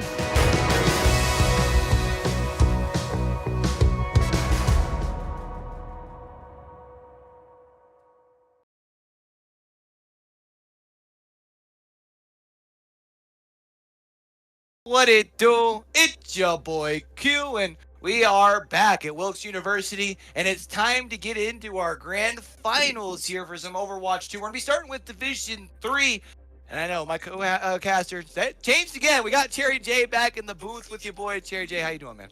Yeah, I'm doing fantastic here. Both these teams coming through in the C Division. One of them, a lot of middle schoolers on that team. They're new. They're coming up as freshmen pretty soon. A couple 7th graders. We'll see whether or not they're going to be experienced enough to really come through and take this win. We got Mountain View, big team. They look good against Downingtown. I mean, I don't know. I think my prediction has to be on Downingtown for the win here, but I don't know. We'll just have to wait and see. It should be fun. Downingtown East, I do believe, technically the underdogs based off of seeding.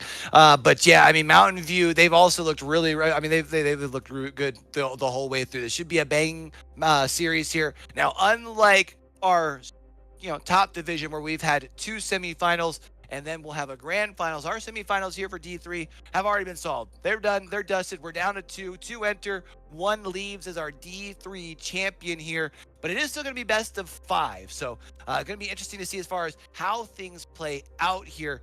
Now, I know we talked about it a little bit before going into the first series. So I'm not sure how much people got to catch with that because of all the technical difficulties we had. Starting off on control, I feel like for both of these teams, even though it's not your traditional Overwatch sort of play in the sense of, the push, pull, or not push, pull, but push, neutral, defenses, stuff like that, it still gives you time to warm up the gunnies, get the communications, kind of locked in for the rest of the series as well.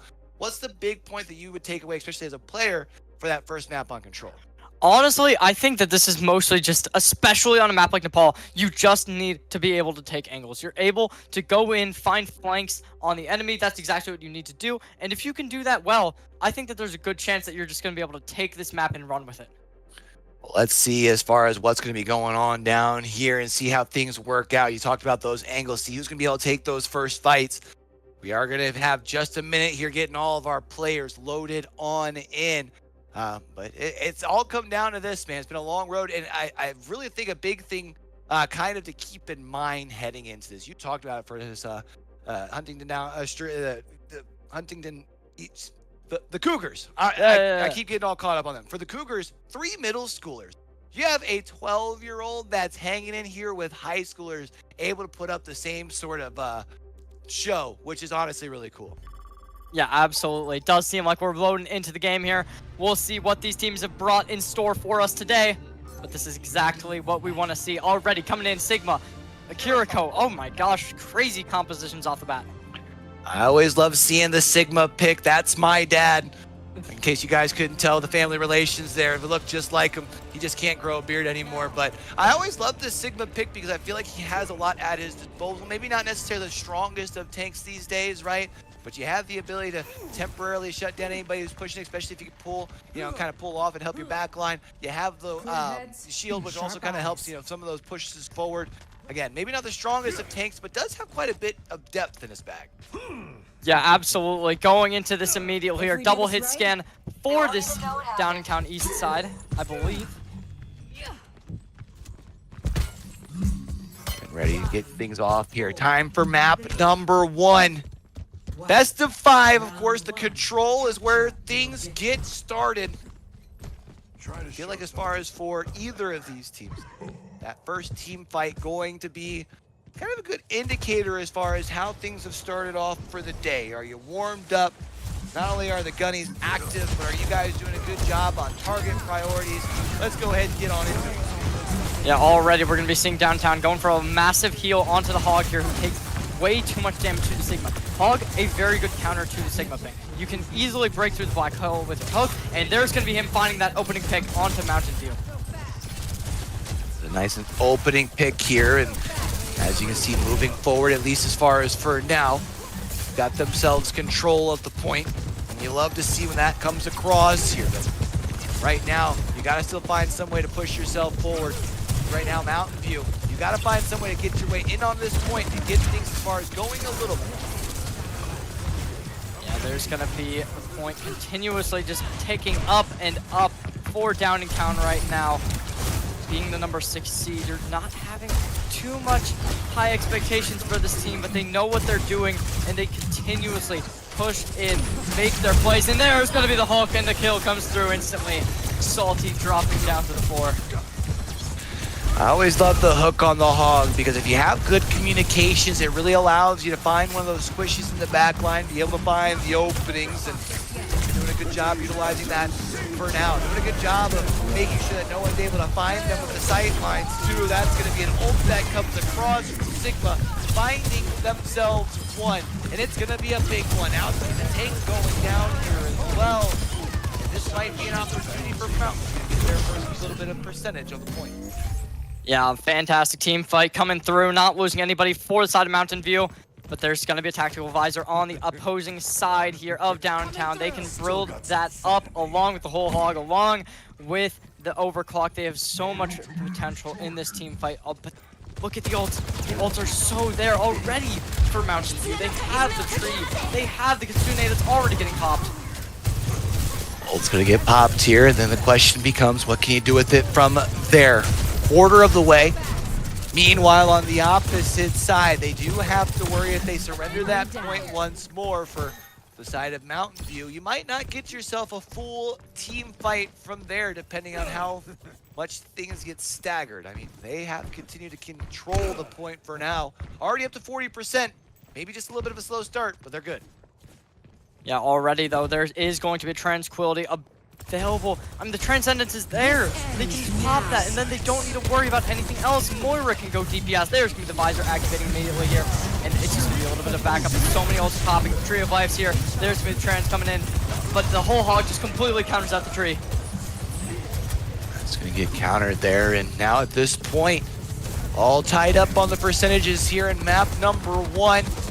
However, Control going to go back on over to the Cougar side. Ult going to come across, gets everybody up in the air. Actually hits the one on the soldier. Gets picked up and followed up after that. That's a full team wipe here. And Mountain View keep the control. And for them, that last team fight was amazing. Yeah, to just be able to pop 2 ults and win the team fight, that's exactly what you want to see if you're Mountain View. Picking up 4, able to find them all down to the ground. And right now, we're in a final fight situation. Both teams, 78% has been reached. We'll see whether or not this high noon is going to be exactly what you need to be able to find this final team fight, or whether or not we can see potentially the coalescence build up. Maybe even be able to find an overclock by the time this final fight ends. Oh, popping out, trying to see if they can make something happen here. That's going to be one down onto either side. A quick 4v4. Locking, trying to make something happen here on the hog. You gotta find someone to separate from the pack. Sigma working around his shield, inevitably going to fall. That's the big boy. Everybody else a little bit more squishy. Shot cutting off the line of sight, making sure nobody falls, and that means only Sigma has to catch up as far as to be able to get back into this fight. They've got plenty of time. Yeah, this has already been the closest match we've seen all day on this map. On Control, this has been crazy. Both teams popping the ultimate. There's going to be the tree come down immediately, and along with that, we have the Kitsune Rush. Coalescence is popped, though. An opportunity, 99% here for the 2 of them. Now things are going to be a little risky here. The Sigma just about down. Lock-in, good job playing themselves, and now you see Lock-in. They got both of the tanks trying to play around the screen. You've also got Bovert trying to step forward there on the soldier, trying to find somebody in the back line for the pick. Both teams trying to step up tall. The visor gonna get popped here as well, but that's a big old Sigma. Yeah, massive ult coming through here, being able to pick up the Sigma. Pick out Bobby. There's gonna be Lock-in as well. Boo getting shut down. It's not even close. It's gonna be Downingtown falling. There it is, that ult. It felt like they're from the Sigma. Got all the opening that was needed. I think directly got themselves 2 frags. and then had some help as far as being able to close down the rest as well. So first point is going to go in favor of Mountain View as far as for the Eagles here. The Cougars, though, this is a squad that has a lot of young talent, does show that they can stand toe-to-toe early. It just seems like the adjustments had been made by the Eagles, and they were kind of able to stand tall from there. Yeah, absolutely. Going into this potentially second or final map here, we're going to be seeing Bobby swapping over to the Bastion. Only swap from this team, which is a little bit interesting. Sojourn is still here. No more Soldier 76. The visor is no longer there, which this might be a little bit easier to play into the Sigma with. You're not going to get much. I mean, you can use your grab on him, but you pull him up into the air. He's going to lose half his HP, but that's not even going to be close to finishing him off early on. Let's see whether or not this is going to be enough, though, to really make this swap work. Definitely was gonna have to see how this thing pays off here. The hero changes always going to be rather intriguing, especially when you only have just the one, to see how it kind of pairs in with the rest of the composition. But as you talked about, this one, have a long race here. It looks like we're gonna have ourselves a quick pause. Not sure if we've got technical difficulties or what we've got going on, but while we got someone hanging tight just in case, kind of curious. I want to get a quick thought for you. You have point number one go in that favor, where we did see Mountain View, right? Like, kind of started from behind, but able to get the control. So what does things look like over on the Cougar side? What does the conversation have to be to make sure you don't drop 2 points in a row? Yeah, I think all you really need to do here is being able to activate the distortion orb onto your opponents.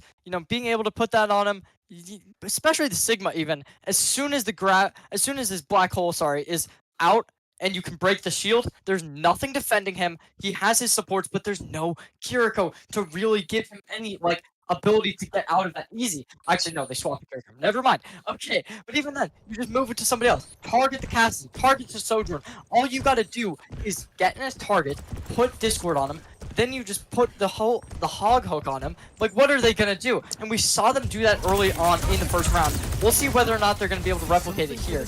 But it's already looking bad for them. Prioritization definitely seems to be a place where they could focus in a little bit of an area of opportunity here, but our players back on into it, and let's see over on that Downingtown side if they can make some magic happen. They've still got the hog, Lockett trying to lead the way, gonna be able to get himself a little bit of a heal here, does have to break that line of sight. They haven't found a way to really drop the control from the point itself. The big thing, however, that we have seen from Mountain View, they don't mind relinquishing a little bit of the control. The first thing they look for is that pick. Yeah, I mean, they are able to find that early on, taking down Bobby, and without that firepower that you so desperately need to really be able to make this composition work, you're just going to fall down, and that does seem to be happening right now. They all fall down here, and as quick as we did see that they were able to jump out to almost a 20% lead early, very quickly getting passed back by, it is going to be Mountain View back in control here. And now you do have Sigma kind of peeking, able to throw those stones and get back to the safety. The high ground also being worked by Salty here to be able to spray from a distance and basically get the free picket. Yeah, everyone's getting lifted up and everyone's falling down. Bobby finding his death early. The coalescence being utilized. You have to make the fight win here, and that's just not going to happen.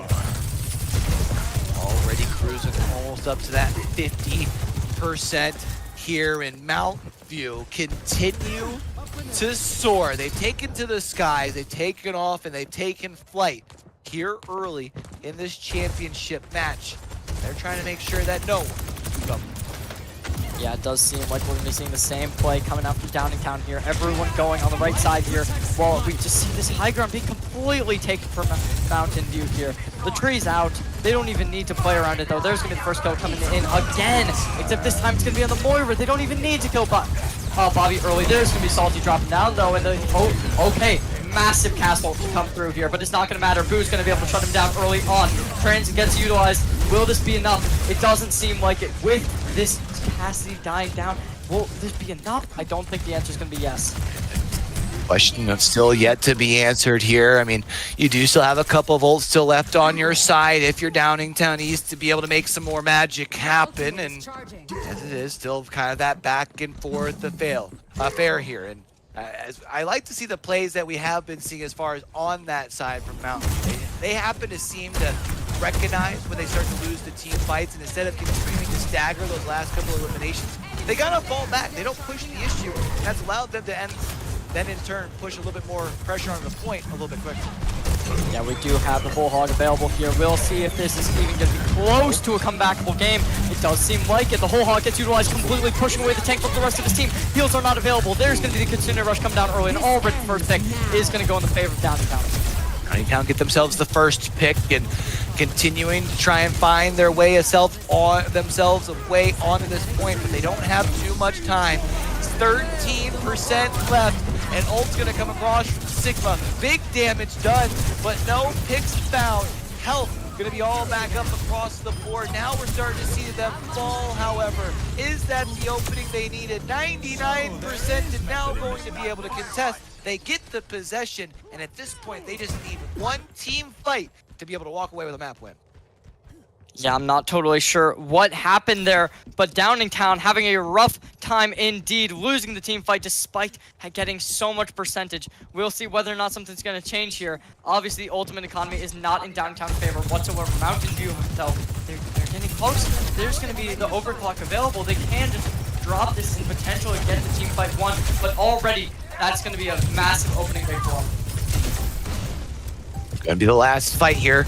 Question becomes, which of these two squads has what it takes to be able to walk away the victor? That's a good hook onto Salty. That could be a potential opening here, but everybody else still falling. And Mountain View still have the control as well, and they continue to lay down the opposition, and it's gonna be Mountain View on top. Nothing. Yeah, two very close matches indeed right there. Both sides having a fantastic time. We'll see whether or not Mountain View is going to be able to continue this, though, because honestly, there were times where they did look like they were struggling to really finish off Downingtown. They lost team fights. They are not unstoppable. There's definitely chances for Downingtown to be able to make a comeback here and potentially just, take map 2, maybe even take map 3. Yeah, Downingtown East definitely showed at times their potential for their ceiling for sure. I would like to see, a couple of the edges smoothed out just a little bit from that Mountain View squad, crossing the I's, dotting the T's, that sort of thing. But I think as far as for a map 1 win, to be able to win it in 2 straight points on a control, always a little bit of an extra boost to the mental, a little bit of boost to that motivation. And if you can kind of compound that down with a second map win here on map number 2, you're one away from being able to call yourself a state champ. Yeah, absolutely. I mean, you did get the map pick of Nepal, which you gotta give a little bit of an advantage to being able to pick your map, especially on control. It's something where that does matter a lot. Nepal is a map where, it's kind of hit or miss. Some people love it, some people hate it. I say that's probably one of the most maps that are like it. We'll see what happens in map number 2. Obviously, you get a lot of choices of where you'd want to go. I'd probably suggest saying King's Row is going to be your best choice here, since they played the Hog into a Sigma, and I mean, it didn't totally fail. And I mean, I'd say Hog is probably a little bit more viable on that second map of King's Row rather than a Sigma, but we'll see what the choice is going to be here. I mean, if I was a betting man, I'd probably bet on King's Row, as that's the map that we've seen for map number 2 in the first 2 semifinals. But I don't think that's going to be what we're going to see here for map number 2 this time around. Switching things up just a little bit. I'm always down for a little bit of extra scenery here, but, map number 2 is going to hold quite a bit of weight. Again, as far as for Downingtown East, they showed at times that they have the ability to win some team fights. You just got to compile a couple of those together. I do feel like, though, going into this, going away from control where you only need 2, maybe 3 team fights to be able to get a cap point, versus once you do go to that hybrid play style, right? It's more than just one team fight here or there. So I feel like for them, the consistency has to clean.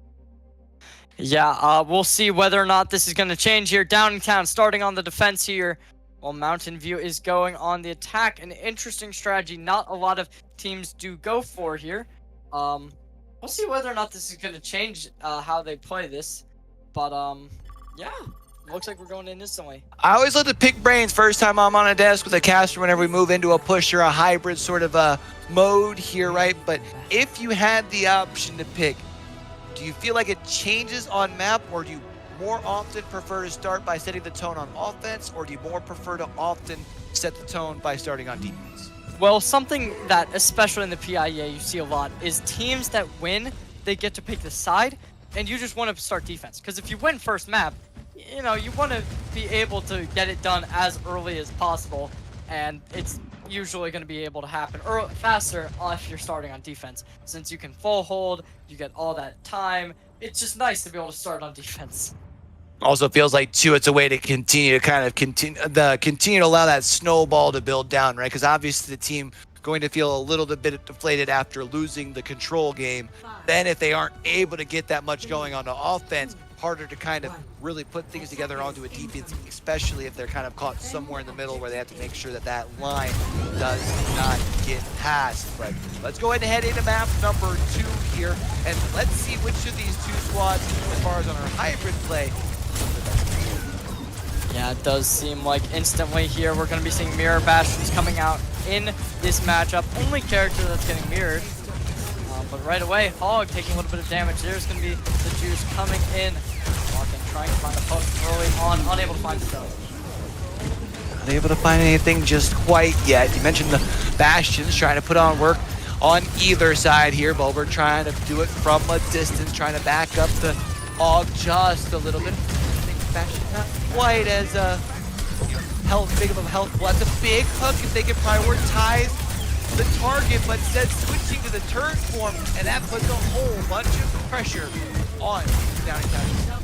Yeah, and everyone's gonna fall, and there's gonna be the team fight coming in instantly, completely destroying the hopes and dreams here of Downingtown, putting them on the defense to start out here. There's gonna be a coalescence available here, but besides that, no ultimates really even close to coming up. No ults just quite yet here, but that is going to at least allow the side of Mountain View to get control of the point here. Now the time becomes where they focus on the push. The Bastion ult gonna come out, but not really pick up too much damage. Yeah, I mean, going into this here, they're just trying to play passively. They don't want to play too aggressively because they know that Bastion's gonna rail them down. There's gonna be the copy coming in, I believe. Oh, no, they swapped off. All right, oh, wait, no, double Sojourn we're seeing right here and now. Interesting. There's going to be the Coalescence coming out opposing that copy, and it does seem like already that's going to get completely destroyed. The copy no longer there. There's going to be the Tree of Life coming in instantly. Grab to completely lift this whole team out. Ooh, man, Sigma going to be able to find the ult here. Finds two, the big old rock. Going to be able to slow one down to find the third here as well. Mountain absolutely doing a great job of continuing to just simply hold forward. The defense from Downingtown East has no answers thus far. Yeah, it's going to be very difficult for them to really make anything happen here. There's going to be the Zenyatta trying to make a touch here, and the answer is going to be there for him. But with so many ults just being able to be popped, there's the Tsune rush, there's going to be a fight instantly going in the favor of Mountain. Mountain View continuing to keep the pressure on down. Every team fight continues to be same story, man. Might be a little bit of a different landscape, but the story continues to be the same. And look at that clock up at the top there, Cherry. I mean, still has 5 minutes left. They've already been able to get themselves through 2 of the objective points halfway through this third. Yeah, immediately here, it's already looking very good for this side of Mountain View. Their ults are up. There's going to be a whole hog and overclock to go against them, but with the copy available here, very useful. There's going to be a, okay, missing that right click for Salty there, but Dill's going to come in anyway. Boo getting shut down. There's going to be the copy coming down. 2 Sojourns versus 1. We'll see whether or not it's going to be enough. See if that's going to be enough here. They got to try and find a way to slow this thing down. Throw everything, including the kitchen sink, at it because they're coming right towards the end zone here. The final push. One more corner to turn. And then find a way to push this cart on home. And Sigma continuing to hold the charge on the front line, making sure that nobody gets out of their spawn for free. Yeah, and absolutely. That's going to be it for this first half. I mean, with over 4 minutes on the clock, you can't be surprised whatsoever that this team has come to play. We saw this happen in the first match today with Spring Grove completely full capping. Unfortunately for them, they didn't do it nearly as well as what we're seeing right now. With 4 minutes on the clock, it's already looking way too good. They did push the full distance, plenty of time on the clock here. Now it's going to be up to their defense. Try and find some way to kind of match that, because for you pushed it that far right up off the rip. What you would like your defense to do would be to be able to hold the line just outside of the spawn point. You would love to make sure that the opposition doesn't even get themselves that first objective point, because then that allows you to have all the control moving into map 3.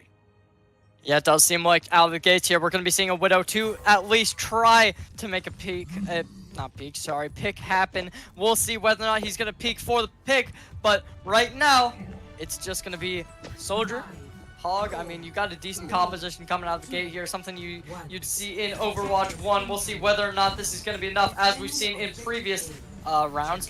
The Soldier into the Sigma doesn't work too well. The shield already comes up. We're sticking on the Widow. Sticking on the Widow is definitely an interesting choice here this time around.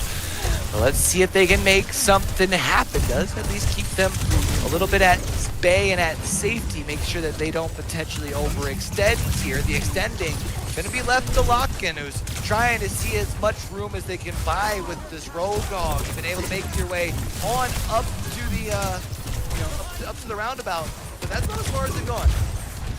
Absolutely, coming at it immediately here, trying to make some space happen, but there's no space to be given.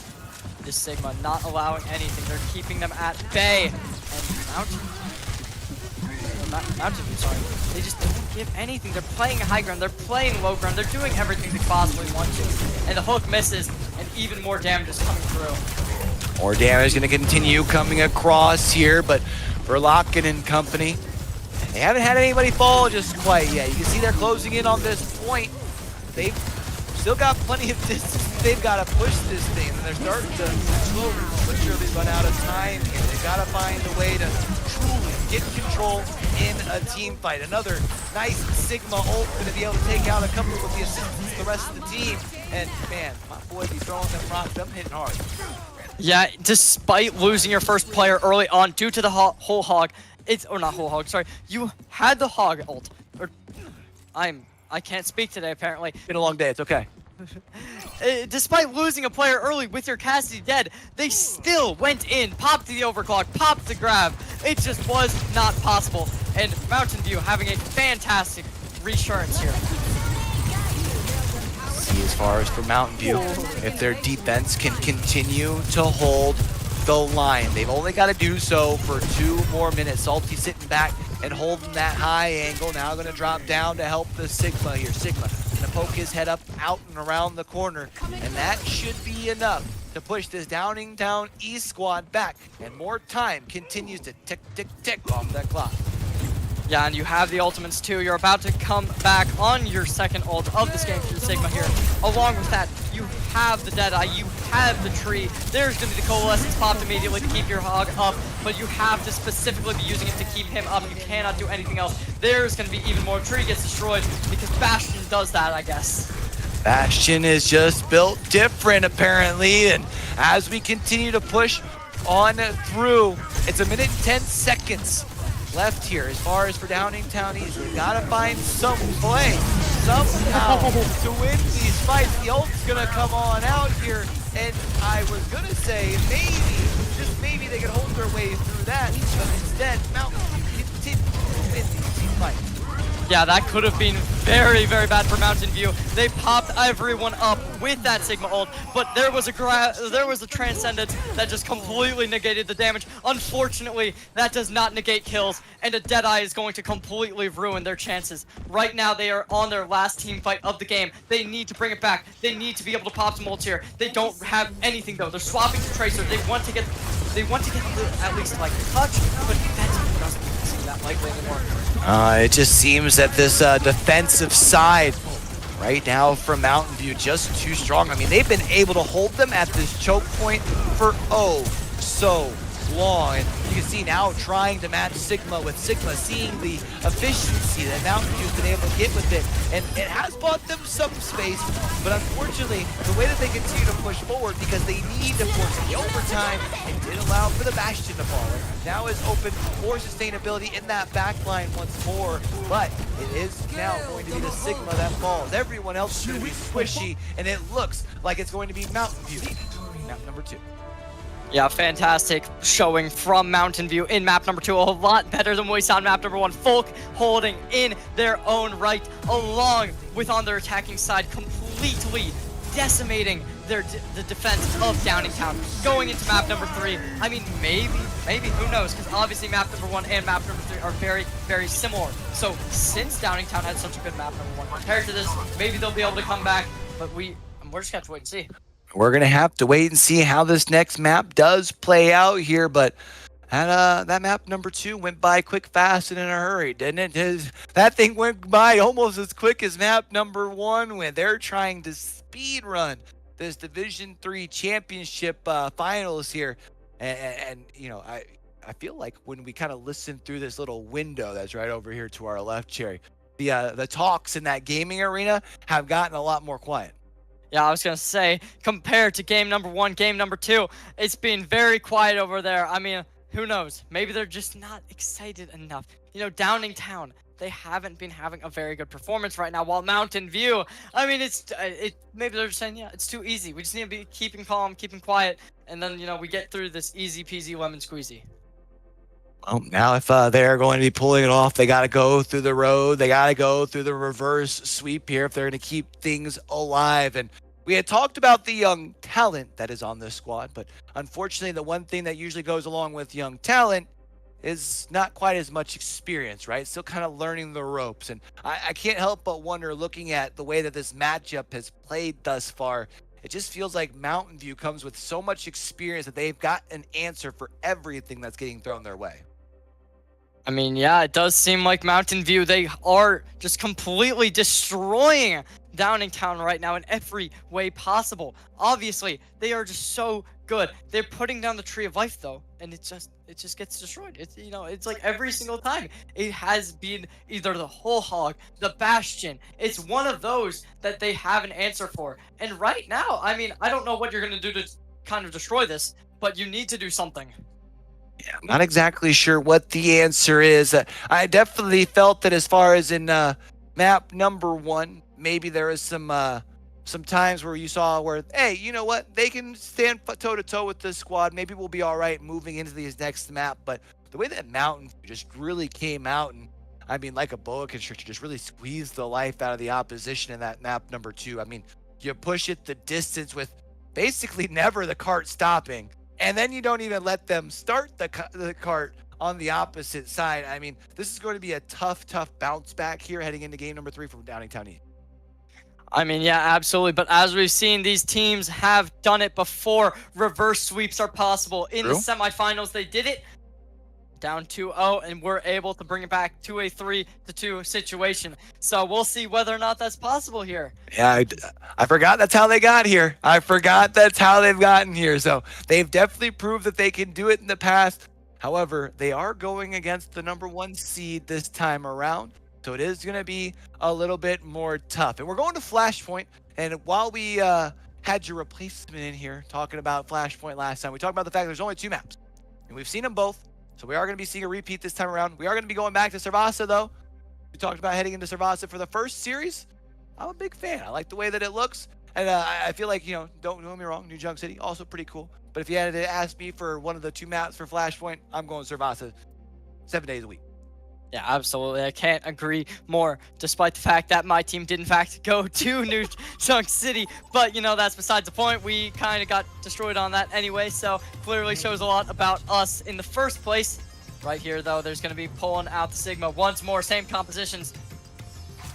Not quite the same compositions. Oh, yeah, actually, they're running a Mauga here, but... We got the Mauga coming out. A little bit more sustainability. Maybe the thoughts are that... my big boy with the 2 guns might be able to hold off in case he gets dropped up onto his rear once that ult comes out here. I also like, obviously, for me, when you look at a team that brings out the Mauga in turn with the bash team. You have the ability to output a lot of damage, but can you utilize that and focus your fire on the right target's priority? That's gonna be the big thing. Yeah, I mean, you are running that with a Mei, you can wall off the tank. The only problem with that is Sigma is one of the best tanks to play into a Mei, since, okay, you get walled, sure, I have a shield, I have a black hole, I can do so much to just get around that wall that you're putting against me. So, we'll see whether or not they're going to be able to utilize this Mei pick to their advantage, but right now, I gotta say, I like this composition a lot better, and especially without the hog, you don't have as much to destroy the tree once that goes down. Yeah, I mean, I talked earlier, usually the hog, tank players, when they come out, they sure know how to use them, but it's not exactly a front line that gives you the most in your bag. So I do like to see the switch out here. The question now becomes, how strong are you on your Mauga? Because over on that side of down to the east, your back is now against the wall because Mountain View have themselves onto the championship point. Yeah, and already the point is in the favor of Downingtown, but it's not going to be there for long with everyone falling down. 0 picks on their side. They just said, all right, yep, this is our point now. And that is back to kind of that old traditional, what's your thought process around control or flashpoint? Do I want to push and try and get the point early and then hold off the opposition? Or do I do like I saw Mountain View, just do that last time around and, kind of go for that first pick? Don't worry about what the percentage is at, because then at that point you've got the control of the map, and inevitably, then you've got control of the score. Honestly, especially in a mode like Flashpoint, you really do need to try and just not go for the point. You need to win the fight. But with Salty dropping out early, there's going to be a fantastic flux taking everybody up, and it's going to be a fight completely over as soon as it starts. Hey, that's my dad. You see that? He's out here putting on a show, man. Let's go. Able to get themselves a big ult over on the side of Mountain View, and now for them, they just get to enjoy. Also, you do even see we've got Raven Foley enjoying the view from the high ground here, just getting big vibe. Yeah, I mean, do you even call that a team fight, though? That was just a decimation. And right now, you do not even have the touch available. You're going to attempt to, but you need to be able to win this, and the answer's just not there. Attempting to make the touch happen for the Moira, it's just going to be the fight completely going in the side of Mountain View. Mountain View continuing to roll, and now at this point with Flashpoint on the map, you've got to figure out where that next point is.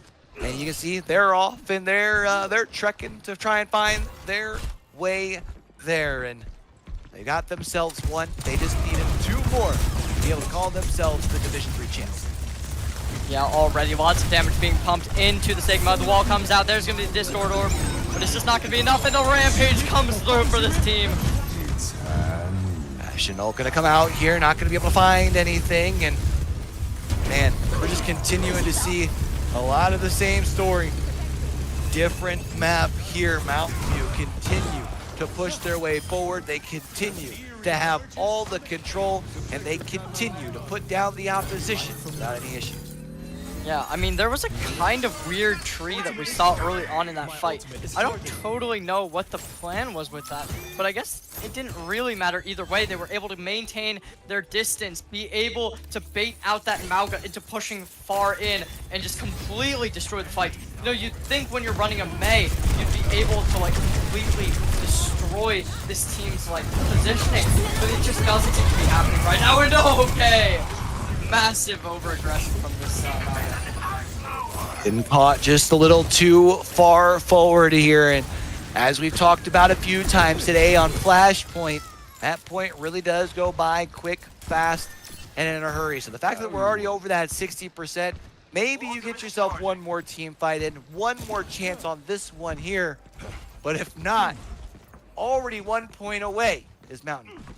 Yeah, instantly here, there's going to be they're playing very slow right now, and they're not pushing up very far, which is something I do have to criticize about Mountain View. But with how grouped up this team is against the Sigma ult, how have we not learned our lesson? That's what you got to be asking. Mauga pushing in aggressive, and it's going to be a cage fight. But, I mean, the cage gets nobody. Cage isn't able to detain anybody, eh? All you end up doing is just sitting there firing away, and nobody as they turn their way around the corner, and maybe, just maybe, this is enough for Downingtown East to be able to fight their way back on in. Bastion ult not going to be able to find anything, and all of a sudden, we're the way there. Now Salty gonna be able to take down Boo early on. There's gonna be the Bastion going into turret form along with the Coalescence popping out early here. Salty getting shut down, and it just seems like this team can't be stopped. Continue to hold the line. Their defense has to continue to produce. You cannot allow anybody else to fall. 99% on the ticker. We're on the other side for Mountain View means the fact that they win a team fight while we're still here on point number 2. It's theirs for the taking. One more team fight to be had for either side here now as both teams are over 3/4 of the way there. You got one falling over here on the side of Downingtown East. You got to keep people up, and there it is, Over already going to fall as well. Yeah, I'm not gonna lie to you, I don't know how this even happened. How did you continue to win this team fight despite not having your Moira alive? That's the question we're all asking. But with the Discord Orb on, Salty's gonna die, and it's gonna be the team fight over, and the point is gonna go in the favor of Downingtown. Downingtown East continuing to keep it cool even when they're up in the sky. Cyberspace putting down plenty of pressure. That's going to be a point on either side here, and maybe that can be the catalyst here as far as for the side of Downingtown East. And we still have plenty of map number 3 to be played. Yeah, I'm not gonna lie to you, I honestly have no clue on how Downingtown East was able to win that fight. They lost their Moira early, and as we've seen, Lock-In has a very difficult time playing without that Moira. That is his sustainability, that is his rock that allows him to push in aggressively. Without that Moira, I don't know how they did it, but they somehow did. Going into this next fight, the Tsunade Rush is available here. We'll see whether or not that gets utilized. Make this happen, but with the already bringing everyone up into the air. Oh, waited a minute, able to get themselves a couple with the assistance from their teammates here. And it looks like that just might be a team wipe, locking the last one alive, and there it is. The control for point number 3 going to go in favor of Mountain View. They're going to start collecting their percentage points. Now it's going to be up to the side of Downingtown East to respond. Yeah, absolutely. Overclock still available here. The Tree of Life's coming back pretty soon. But against that, there is going to be a cage fight coming through here. We'll see whether or not that Lifeweaver's going to do the same thing they did last fight and just pull them out. But as of now, we're just going to have to wait and see how they decide to play this. They don't have too much time, though. I mean, already creeping up onto that 50% here is the side of Mountain View. It's going to be Lock-In trying to push forward. There's going to be the cage. Is that enough? Going to try and combine it with the Bastion ult here as well. The only problem, Lock-In has already fallen, and over on the side of Mountain View. It's still 5 people here on the point. Yeah, that was a misplay to say the least. Lock-In pushing in way too aggressively without the Moira there to back him up instantly. He just got completely decimated, and his cage fight still got down, thankfully. And the Bastional, I mean, it looked good. And combining it with the Blizzard, you know, you'd expect on paper for that to be a fantastic play. There's going to be push in. Why are we using Tree? But okay. Tree coming out, maybe a little bit of a desperation play here. Kind of understand it with time running low. And it does look like, here it is, point number 2. Going to be on the side of Mountain View. Yeah, this makes no sense to me. I'm leaving this. I'm leaving this. I don't know what's happening. Why are we using Coalescence? Why are we using Tree? Both teams making some mistakes that, I mean, I don't even know. I mean, obviously, I lost 3-0 earlier, but I don't even know what to say about this. Let's see which one of these teams can kind of lock things in. Now for Mountain View. Remember, they are just 1 point away. They only have a little bit more to go to be able to call themselves state champions for D3 here for our PIEA Overwatch 2. And for them, they're going to have to start playing on the retake. Yeah, and this could be potentially exactly what we saw in the first map here. You put down that Tranquility. You're able to keep your healing sustained, but against that Deadeye, it's just not going to be what you want. There's going to be the Discord coming out immediately there, and okay, Logan Lock-In instantly pushing in way too aggressive as usual. Pushing way too aggressive here. The question is, did you overextend too far? Has opened up the back door, and it does look like Mountain View has very much shoved their foot right on in. Salty trying to close the gap, trying to find one here as they hold the line. over on the side of Mountain View. The other side continuing to run away. They don't have much time left on their half. They really only have like 2 more team fights. I wouldn't even say 2 at this point. This is going to be your last fight because okay, never mind. You have 2 team fights because this is ending early. Oh. There's going to be the trans coming in immediately, lock in, already dead though. Oh! Okay, and it seems like this is already over. Maybe just a little bit too many ult if you really need it, but it's not going to matter with the team fight already stopped. It's my dad again, coming in with a big old ult, man. That thing's coming in with some big old value here. And now it's going to be up to the side of Downingtown East. They're going to have to try and find some way back to the point. Quick, fast, and in a hurry. And unfortunately, when it's quick, fast, and in a hurry, that usually means that you're not together as 5, which should make things easier here for Mountain View into this last team fight. Yeah, already though, Bastion falling down immediately. There's going to be a lock-in, taking the point. But the Kitsune rush is here, and the Kitsune rush is important because this is already over, and there's nothing that can be happening to stop this by the looks of it. They might have been able to find themselves a point over on the side of Downingtown East, but that was the only point.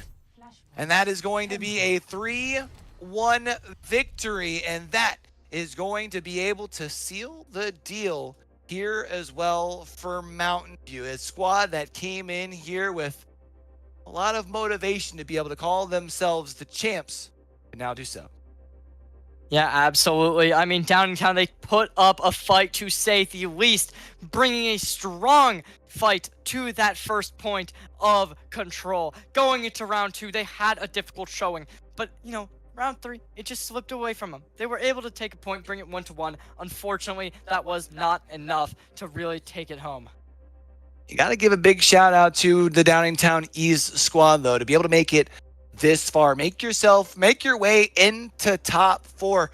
You know, I've seen a little story on them kind of getting ready for the event. A squad that was technically in the middle school Rocket League district, or kind of like in for the competitive for back in the fall. They wanted to get into Overwatch, couldn't find it at the middle school level. So they had to jump in here at the PIEA. So to be able to make it this far with 3 middle school students, kind of crazy.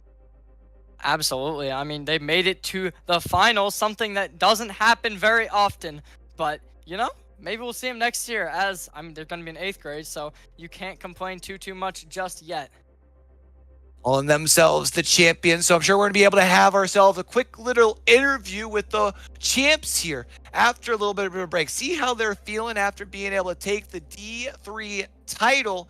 That means we do also only have 1 more match left on the day. We have to declare ourselves a state champ at the top level as well. So we're going to take ourselves a quick little break, and we'll be back with an interview right after this. At Wilkes, we know you're capable of more, and we know you'll achieve it. We'll emphasize the academic expertise, dedicated mentoring, and unwavering support that have made Wilkes the best for the first for 90 years. This is an incubator for whatever you find interesting, where you'll be asked one simple question above all: what do you want to do?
Hey, yo, what it do, what it do? It's your boy Q. We're back here at Wilkes University. We just had our D3 championship, and we do get a quick chance to kind of sit down with Teddy from Downingtown East. There, I kind of want to chat a little bit. You made your way all the way here to the top 2, a squad that has quite a bit of young talent on it here as well. So I kind of want to talk about, first off, kind of what some of the obstacles you felt were with the season by having a younger team. The schedule was kind of hard to work around, especially with the people that weren't in this game in the same school. Like the high school students had different schedules than maybe the middle schoolers did. Right. So that was kind of the big thing, was the scheduling change and everything as well. So Yeah. if I'm not mistaken, the middle schoolers originally were Rocket League players. So was this most of their first time playing Overwatch around here? I think for a lot of them, like the first time I saw them, they had like barely any hours on their account, and I'm really proud of them with how far they've gotten. They've picked up several characters. Nice. They've all progressed very nicely. I know that's always one of my favorite parts as far as working the scholastic level, is seeing the growth in people. I mean, as an Aluminum 1 player myself, I mean, it's always fun watching players that, have a really good grasp on the game and seeing them learn. One thing that I kind of want to talk to you about, if you don't mind digging in, we kind of got to talk a little bit in our last interview. Gaming generally turns into quite a bit of a boys club. All right. So some of the obstacles, I'm kind of curious as far as for you, like kind of stepping into that space. What have been some of the challenges? I've definitely run into some hate because I am like a girl, but I don't care. I will throw it right back, and I do not care. I love it. A little bit of the extra spice on it as well. So we know that we've got a young team. All players are going to be returning back as far as for next season, do you think? I hope so. Hoping so. We've made it this far. Hopefully we can bring the whole squad back. Just means more time to try and run it back and become the champions next season. I was kind of curious though, Teddy, before we get you up on out of here, for all the fans from Downingtown East that are watching, hanging out, the supporters, anything you'd like to say to them before we get you up on out of here? We tried. Thanks for the support. We'll win next year. Hey, I love it. Well, Teddy, thank you so much for coming on in, giving us a little bit of your time. Congratulations on the top 2 finish here. I'm going to steal that headset from you real quick, and we're going to bring in Dimitri from Mountain View here on the winning side, our Division 3 champion. So first off, congratulations. I'm kind of curious as far as walking into this event, knowing that maybe having a little bit more experience, kind of knowing some of the talent on the other side being a little bit younger. Was this an expected sort of result, or did you guys come in expecting like a knockout, drag them out fight, especially kind of seeing that they did make it here off the back of a reverse sweep? I think we were really scared of something bad happening, especially because this team was so young. We were so young last year, and we're still so young because the majority of our team is freshmen, that we know that these young kids, they're fighters. Right. You really got to be careful. So I think we just came into the expectation of we're going to play our best, and we're just going to expect the unexpected. Because no matter how much film we watch and how much we watch these guys, they're always going to throw a left hook that we really just don't expect. So you guys were a team that we did see, throughout the course of this season, we've been able to experience some pretty good highs, kind of staying on a high track through most of the season. What was the conversation going like through into the playoffs to make sure that the focus was not so much on the past, but more so on the future? I think it was that we are the team to beat, and that when you are the team to beat and like undefeated like we were, it's just like teams are going to not even just like dislike you, they're going to hate you, and they're going to hate that you're undefeated, and they're really going to want to beat you. So that was kind of what lit the fire for us, is that people are going to come at us even harder than they have before, and that these are completely new teams that we're facing. Able to withstand the test, able to continue the track, and able to call yourselves the champs at the end of the day. And I'm kind of curious what's going to be the game plan to try and, at this point, now repeat heading into next season. It's going to be really scary because I know we're moving up divisions next year into D2. So I think it's going to be practicing a lot over the summer, working on team communication. I know our whole team is going to stay together. So it's just about, because my sister, who is my other support, shout out to her. She did awesome today. But she's a senior next year. So the clock is kind of ticking right now. Right. So it's just about keeping our squad together and really succeeding while we can. So going from the big fish in a little pond to now being just a fish in the pond. Moving on Right? up to the Yeah. D2, Super D1, fair. and the Elite Series there as well. But before we get you on out of here, for the fans and supporters for Mountain View Esports, is there anything that you'd like to say to them that are watching at home? Yeah, big shout out to everybody who allowed us to play this. This was a super big opportunity for everybody, and I know everybody doesn't get this opportunity. So shout out to our parents and our coach Donnelly. He's absolutely amazing. And the people on our roster and our commentators who weren't able to commentate today, unfortunately. But everybody who helped us succeed here and get to the spot where we are, and especially shout out to this university for us being able to play here. But just a big shout out to everybody at Mountain View School District for letting us do this. So big shout out to everybody who helped us get here. Cool. Well, again, congratulations, D3 champion. That is so cool. We still have our state champions to be able to crown. It's going to be between CB South and Penn Manor. I know I said Penn Trafford. Sorry, Penn Manor fans earlier. We're going to be bringing that matchup, though, the championship for you guys, right after a quick break. Stay tuned for that, you guys. Boom. Appreciate you.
Hey, yo, what it do, what it do? It's your boy Q, and we're back here at Wilkes University. We've already crowned ourselves our D3 champion for Overwatch. We're about to get into crowning our D1 champion for Overwatch. Before we did, kind of want to chat with some of the people who are responsible for us being able to put this thing on together. We've got Bill, one of our founding directors here for TEC and PIEA. So I'm kind of want to chat with you a little bit. What was this the thought process of what you saw when you put things all together? I mean, I'm kind of curious what the dream was, what the vision when you kind of first put everything together. No, I appreciate it. Yeah, we've been doing this since 2019. The Pennsylvania Interscholastic Esports Association was founded back then, and we started with 17 schools. Yeah. And now we're somewhere around 200 plus schools, about 3,000 students that compete. This is just a culmination of all the hard work from all those schools, all those directors, all those advisors, and all those students. We really want to thank Wilkes for hosting us. This venue's phenomenal.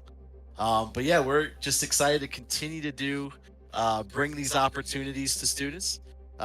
We appreciate the partnership with Tech. We always say some really big news and good news coming. Yep. With our relationship with Tech, we're excited for that. But yeah, this is great, and thank you for everything you've done. Hey, I appreciate that. Today. I appreciate that. I'm kind of curious. So, with putting the dream together, trying to put this thing all together, was gaming a big part of like your upbringing, or kind of what caused you to kind of go this route? No, I appreciate it. Yeah, I mean, I grew up. I'm 46, right? So I don't really like to talk about that. But I grew up with a console, Nintendo, in my house when I was probably 8 years old, and gaming's always been part of what I've loved to do. I was just never any good at it. That's the truth. But I have a nephew of mine who is extremely engaged with esports, and I've got kids, 17-year-old, a 12-year-old, who absolutely love everything about esports. And so I was fortunate to kind of take what I do in my day job, which is more the advocacy space and nonprofit space, and couple that with what I know my kids love to do. Right. And I see it from what I loved doing when I was their age, but it's so different. The community, the camaraderie, the social nature of gaming now is beyond anything I thought could ever happen with gaming. So anything we can do to support these students. Our reach is students that might not be part of the school community right now. Right. But we're also seeing a large group of them are just competitors. They want to compete, and they love to play video games, and they want to compete in video games, and they might be tennis players or football players. Right. They want to cross over and also do what they love on the gaming side. So we're happy to be part of it. I know for me, especially working at some of like the higher levels when it comes to like esports and things, you always see that crossover of like former athletes, whether it's high school, collegiate. We even see some people in the content space that were like former pro players that are getting into esports and stuff as well. So to seeing that crossover, and I think one thing that kind of doesn't get enough credit is like people are like, oh, I want my kids to do real sports because of the physical activity, but everything else you learn in sports, whether it's being able to be a part of a team, being able to take the criticism and the constructive like approach to being able to get better, and all of that also included in esports as well. And I know for me, as someone who was in the sports scene 15 years ago, I would have loved to have been able to be in the esports scene as well. So I definitely appreciate all the hard work that you did to help put this all together. And that's part of what we try to talk to school administrators and anyone who wants to get involved. What the PIEA wanted to do was provide, a very safe, structured, and organized approach to video gaming and competitive video gaming. And so for any school out there that, has students who they know would love to do this and they're not comfortable with some organizations that might be out there, just know, we're in this for the students, for the athletes. We see all the academic and all the social emotional benefits that esports does bring, the leadership qualities you learn. I hear my son downstairs while he's playing just talking and communicating. If you're here today and you can't hear it on the stream, right next to us here, those kids are talking and they're leading each other, and it's just like anything you would see on a football field or a basketball court. So we're in this. I'm in it. We believe in this, and the more high schools we can get to join and do what we're doing, the greater our competitions will be, and the more impacts we'll have on students. Well, as you mentioned, we do have some big things, some big announcements to be coming down the pipe. So definitely make sure people are sticking tuned for that. Thank you so much for taking a little bit of time and chatting with us here today. I'm going to steal that from you. Oh, I tried to grab it. I couldn't quite. And we're going to go ahead and switch this headset real quick here, real fast. One last interview before we get people up on out of here. And I know I asked your name like 3 times. You can yell at me later. I am so sorry. I've done it to like 3 of the students as well. But part of the Wilkes oh yeah, also that plugs in up there. I feel really bad. I feel like as a host, I should always be able to keep track of the names and everything. But part of the Wilkes University here, let me plug that bad boy in right there. And it plugs in like that. Boom, bada bing, bada boom. So welcome on in. Thanks for hanging out with us. Part of the Wilkes Esports University, or our Wilkes University Esports program here. We really appreciate it. Here we go.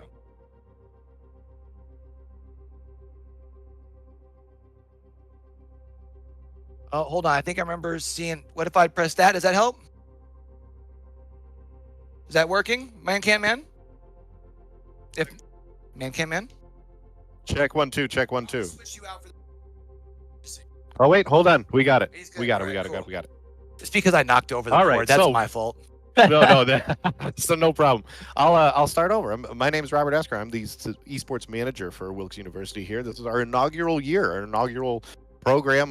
We've only been operating. Wilkes started, got into the esports scene a couple of years. I mean, technically late. However, because of that, we get to learn some of the mistakes that have been made by other schools. Right. But we are one of the things that we like to do to stand out is we're actually an academic program. Okay. We are housed within academia as opposed to athletics. Not because we don't think that it's not tangential to or related to athletics, but because we want to take a holistic view of esports Right. and what competitive gaming can give to a student here at Wilkes. Well, and it's almost still even like when we look at student athletes, the most important fact is the fact that they are students first, right? So I think definitely really important. And I think also too, when you look across the collegiate scene right now, you definitely do have some universities, and we're not going to throw shade or mention any names or anything, but you do definitely have some programs who are leading more towards trying to cater towards the esport athlete versus making sure that the students are getting the most important thing, which is the education, and then of course that important piece of paper that everyone needs nowadays in 2024. You know what I mean? Yeah. I mean, that's absolutely, because the sometimes what you do have is when you're focusing on the athlete as opposed to the student themselves, Right. then you end up losing the student, you end up losing the person, and you lose track of what was the whole point of the program and the purpose of this community that we built in the first place. Right. Well, I gotta say, I love the setup of the esports arena in there, man. We've seen a couple already while we've been doing some travel. This is a very comfy little spot. I know you got some plans as far as kind of turning this little area that we're now into, try to turn this into a little bit of a broadcast area as well. I'm kind of curious though, what are some of the big upcoming things that you've got in store for the esports program? For the esports program, well, I mean, with the advancements that we're going to continue to improve upon the space that we have to build out this space into a full-fledged kind of production streaming shoutcast area. We have announced internships for students to come and learn and work within our program, and they don't even need to necessarily be competitive gamers, but just love to be part of the community. We have work studies, so our students can earn money to learn what you do. Right. So to be able to do all this and get paid and earn credit for it, and beyond that, I mean, we try to integrate and coordinate with all of our other academic programs on campus here. And then if I'm not mistaken, I think I heard that you guys got a little extra something for our students here today that happened to walk away as champs. Yeah, we do. We want to recognize the skill and commitment that it took for all of these students to get here. So for both teams that have made it to the final round here at the championships, we are going to be offering and extending scholarships to each student that has made it. For the runners-up, we are going to offer $750 per year, so year over year, for them to come and attend Wilkes University. So that is $3,000 towards a bachelor's degree. Right. However, for the champions, we are going to offer $1,250 year over year, $5,000 off of a bachelor's degree, which Not is too bad. in this day Not and too age, bad. this day and age is probably something that parents are like. But we want to show these kids that we appreciate the commitment and the skill that they've dedicated to this. Did you hear that, Dad? People are getting to pay video games here in 2024. That's pretty freaking cool. No, honestly, really cool that you guys are offering that extra stuff on the table. And again, I love the facilities here, man. It's been an awesome event thus far. Obviously, we still have a champion to crown here today, and we got ourselves a couple of champions to crown as far as for tomorrow as well. So I want to thank you for allowing us your venue here today. Thank you for throwing in a little bit more to the pot. We talked about how we're getting more in or on the line for that top of the line championship, which is going to be against CB South versus Penn Manor, not Penn Trafford. We'll be back with that matchup here for y'all right after a quick break.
Hey, yo, what it do, what it do? It's your boy Q. And look, I know, I promised, I said that we were going to be going into the game after a break. We're going to be doing that in just a minute, but we figured while our players are getting ready here, we'd sit down and talk with the coaches. but they don't have a coach for CB South. So I'm sitting here chatting with Patrick here, the team captain.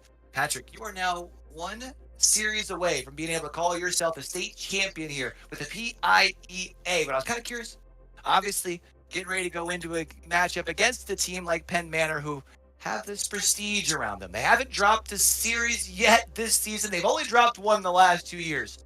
What's the conversation looked like with the squad, not just today, but in the week getting prepped up for this week? The conversation?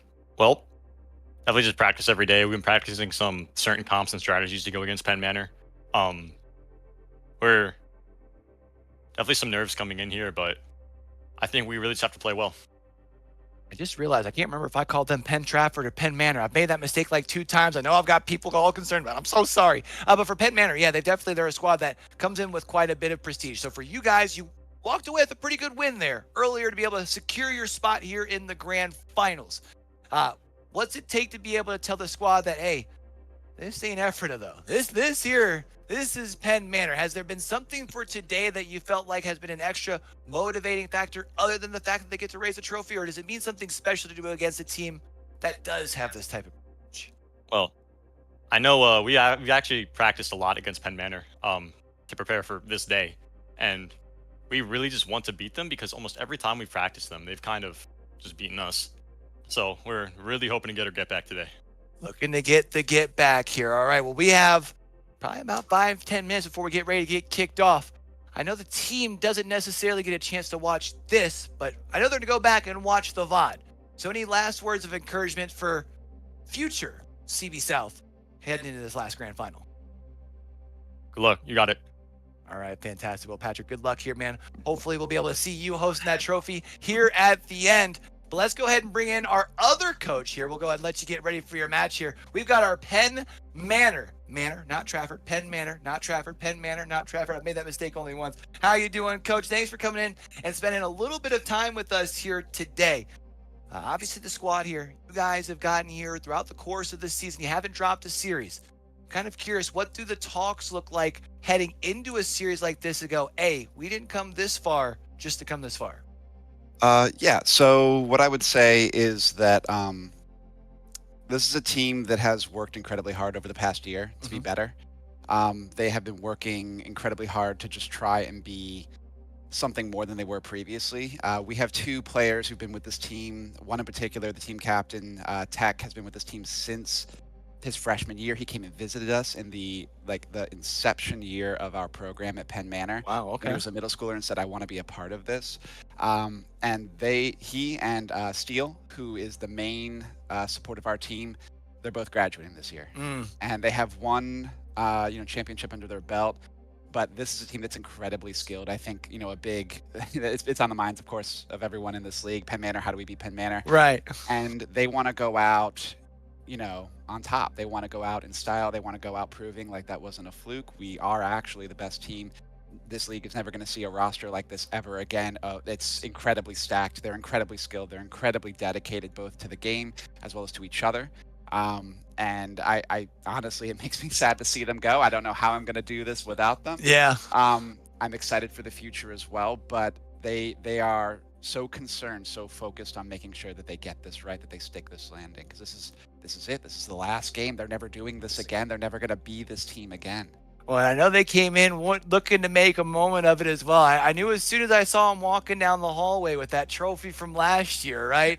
They came in here with a game plan. They want to be able to walk out of here with 2 of them things, be able to do this thing one time for the one time here. So I do kind of want to ask you. You brought it up, man. Everyone is trying to take down Penn Manor when it comes to Overwatch 2, right? So to always walk into a series with that target on your back as the coach, what does that do as far as to, I guess, how do you kind of stay ahead of the fact of these boys getting to the fact that they're in their head to the point of, oh, we're the best, nobody can beat us? What do you do? What do those conversations look like as a coach? I'm glad you recognize it, and that trophy wouldn't be here if that wasn't going on. So to be honest, I try to keep them focused on where they do have mistakes and flaws and things that they can build on. Look, I can't convince them that they're not the best team in the league. Right. Because they the numbers show otherwise. Factually are. Right. But I can't lie to them. They're pretty smart. So instead, we even had a conversation after a scrim with CB South where I was talking about, like, look, here's the flaws you had. Here's why these things are wrong. Like, let's talk about like how you need to be thinking through this and what value we can gain from this. And just try and keep them humble in terms of like, you can always be better, you can always grow. Yes, you're great, you've earned the right to be called that.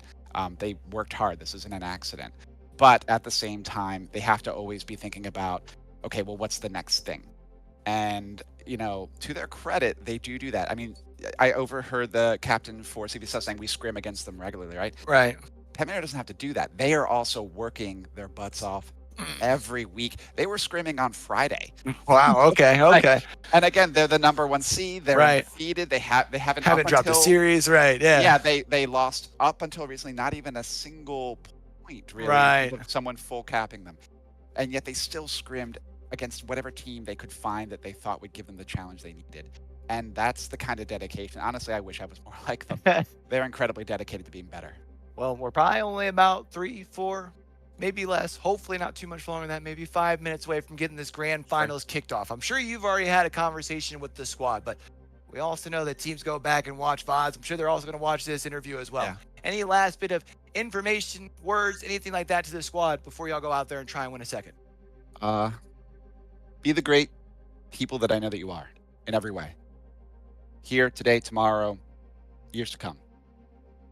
I love it. I love it. Well, y'all just heard it there from the coach. We have one more series here today at Wilkes University. Someone gets to walk away and call themselves not only a state champion, but they get some pretty cool hardware on the way as well. So we'll bring that last matchup to y'all. Penn Manor versus CB South right after a quick break. All right. Hey, thanks.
Hey, yo, what it do, what it do? It's your boy Q, and it's that time, baby. It's championship time. To enter the arena, only one gets to hoist the trophy and call themselves a state champion here in the PIEA. We're doing Overwatch 2 today. If y'all are showing up for Super Smash Bro, still make sure you're hanging out, but that's tomorrow. But we have ourselves two teams, two squads that have quite a bit of prestige around them. Starting off, of course, with CB South. We talked to their captain here about 10 minutes ago, but they're going to have quite a bit of a mountain to climb. They're playing against a squad that has lost just one series over the course of the last 2 years. They haven't lost a series this year. Heck, they haven't even lost but a couple of points over the course of the entirety of the 2024 season. And of course, that is Penn Manor. Penn Manor looking to go back-to-back. Not only are they here to prove a point just in the fact that they are champions, they already walked in with their trophy from last year, and they want to leave with two of them things. Yeah, absolutely. We're going at it with two Titans today. Two teams. One's going to take in it all. You gotta love it. We'll see whether or not CB South is going to take away that championship title from Penn Manor, who is they're running for 2 times in a row. But as of now, it's still anyone's game. We got to talk to that Penn Manor coach just a moment ago before the break, wanting to, clean things up with the back-to-back. Has 2 seniors that he would like to be able to send off into the sunset when it comes to high school esports with the back-to-back championships. And it does look like here we're going to be hanging out at the beach a little bit here for the start of things on Control. I'm always a big fan of that. But we also talked about it before. Control, this is where teams start to kind of warm things up. The gunnies, the comms, and I think especially in the case of CB South, they need map number 1. Absolutely, absolutely. Coming at it right now. We'll see whether or not this is going to be changing up. Looking at these compositions, we are coming out with some crazy stuff. Lifeweaver, Lucio. Already some interesting compositions. We'll see if that Lifeweaver switches or whether or not they're planning on sticking to their guns. And yep, that's going to be swapped. Pretty standardized stuff. All right. Looks like we got ourselves a quick pause here as well. I'm sure we'll be able to get that done quick, fast, and in a hurry here. But, I can't help but wonder, we have something like this going down. You have the pause for our players. You got to make sure that you can keep the mental together. Looks like it should be just a very quick pause here, though. Already getting our players back on into action. One thing that we did talk about during the Ephrata series, which I know you were playing in, not here in the booth, was that we don't really see too much of a composition change often from that CB South squad. So I'm going to be kind of intrigued to see if they've got any extra tricks up their sleeves, especially against the best of the best. Yeah, absolutely. Coming into here immediately here, there's only a Tracer swap that's different here. Already able to find that instant pick onto IJV, taking out the speed boost. Gonna be nice, but with both tanks traded out immediately here, you wonder, is CB South gonna be able to keep this lead up?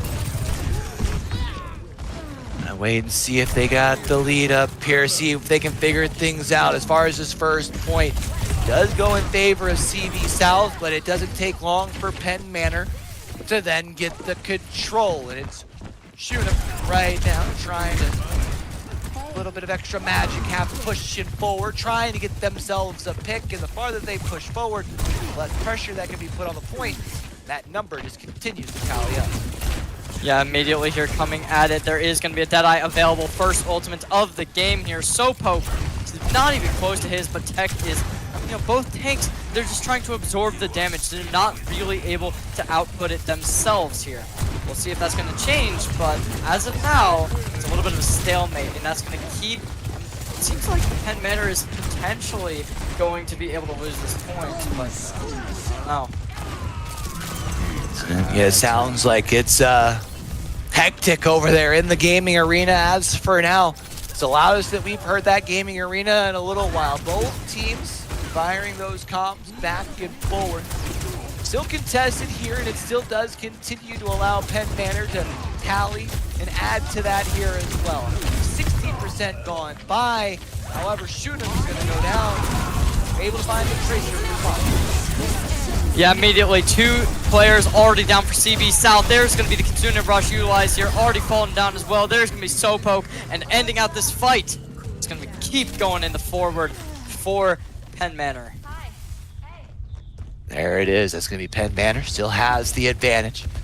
And you figure with 70% now gone by, it's going to be just one more attempt at the team fight here for CB South. They want to make sure that they don't over push here. You can see Artie just putting a little bit of additional spray, peppering from a distance.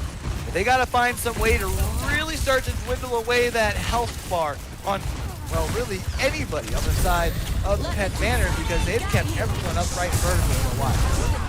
Yeah, there's the Annihilation. Come down immediately. Sopoke getting shut down. There's going to be Thanatos as well getting ended up. Boiled Toddler's going to be next, and that's going to be a instant team fight. And round number 1 instantly going to the favor of Penn Manor. There it is. You can even hear them wooing and cheering next door. Penn Manor takes objective point number 1. Of course, this is still the best of 5 like we have been seeing played throughout the day here. Being able to secure themselves the first point. They are halfway there when it comes to this first map. You can't help but wonder as far as for them, if they can start things off with the sweep against the, well, number 2 seed, if that just has you already living life in the fast lane.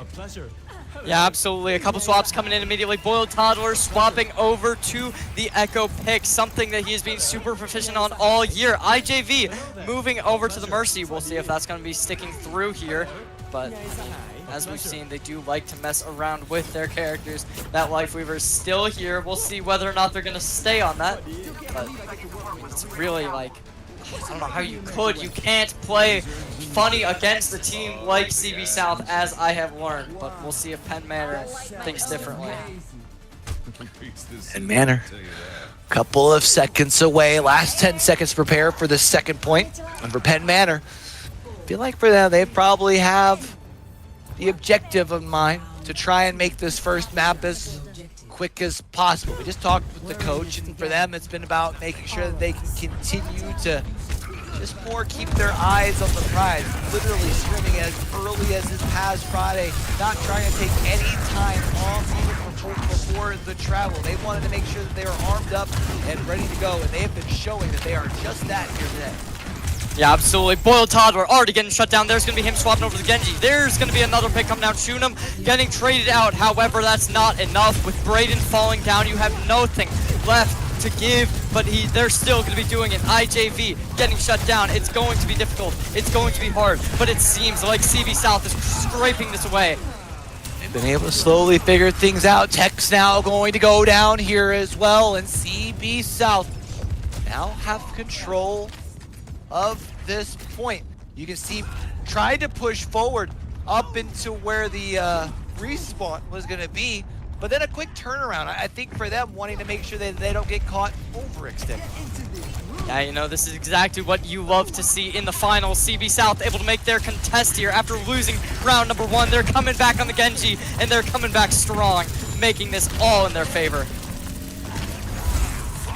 Now it's going to be a control in favor of Penn Manor. They've got the point here. Ramatra on the point here, currently getting chased and pushed back by Sopoke on the Junker Queen. Still sitting at about 50% of the life pool. Is going to have to fall on back. Now it is going to be Shunam pushing forward, trying to find those off angles, and is going to be able to find Sopoke. Yeah, fantastic play there from Penn Manor to regain the point early on in the fight, take down the rest of this team, and completely bring it back for them. Right now, we're going to be seeing that Lucio Beep available, and they also have the Rampage Sopoke, somebody who has been so proficient with this ability. I've seen it firsthand, him being able to completely set himself up, and I mean, obviously, there is going to be Steel with that cleanse available to completely shut him down, but if he can play this correctly, it's going to be really good for him. Gonna have to try and find out when the squad can push all together. You can see Sopoke waiting for the right opportunity. However, that is Vortex there, gonna at least shut down the full 1 passage. Everyone's gonna try and push through towards the right. So Poke, though, does fall. That's the big juicy mama. That means it's only going to be the squishies left behind. Tech gonna push forward with the rest of the squad, and that should allow them to continue to put down the opposition. Yeah, that's both supports falling down right there, and that's just gonna be the fight with no time left. I mean, there's nothing you can do. CB South, they need to touch, and they need to touch now, because right now it's just not looking possible. Basically gonna have to have somebody force their way onto the point just to force the overtime. And then probably gonna have to play a 4v5 to be able to find themselves a return pick if they're going to stand a chance. You do have one already down. Second one, Braden going to fall as well. And right now, it is Shunam just absolutely able to put down the work with the revolver. And it is going to be first point in favor of Penn Manor. Our first map in favor of Penn Manor. Yeah, Shunam does not die. He does not lose. He's going to be able to finish off Boiled Toddler. He tried pulling out the Dragon Blade, but there was nothing in it to destroy this man. His Deadeye is too strong, forcing him out, taking down the fight. And honestly, I think this is Penn Manor's game to win. I mean, how can you even say that CB South has a chance after that annihilation? Yeah, I mean, the way that first map went definitely looks like CB South is going to have quite the mountain to climb here, quite the challenge for them in this grand final matchup. Penn Manor, I mean, they just seemed like a well-oiled machine. Absolutely. I mean, how can you even vote against them right now? Night Pika making his shots happen. Steel, IGV, keeping their tank up. Tech, I mean, anytime you see him die, it's him taking down Sopoke with him. There was nothing wrong with this team. And Shunam is, I mean, he's just the glue to keep it together.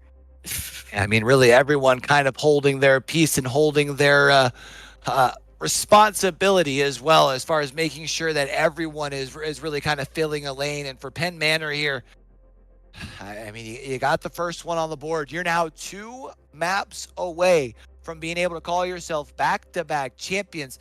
And if that first map was any indication, we were talking about maybe not having a sweep for our first series of the day. Who knows with the way that first one. Yeah, I mean, these are 2 Titans coming number 1 and number 2 in the Elite Division. You'd assume that CB South, especially after winning the Fall Brawl, would have that more experience on them. But unfortunately, that just doesn't seem to be the case right now. I think right now you just have Penn Manor, who truly do have their eyes set on the prize. You know, we talked with the coach, 2 seniors that they wanted to be able to send out on top, being able to go back-to-back last spring, and then an opportunity to here as well. I think the big thing for me when sitting down with their coach was the talks of the legacy, right? It's not just about being able to say, hey, you're champions here today.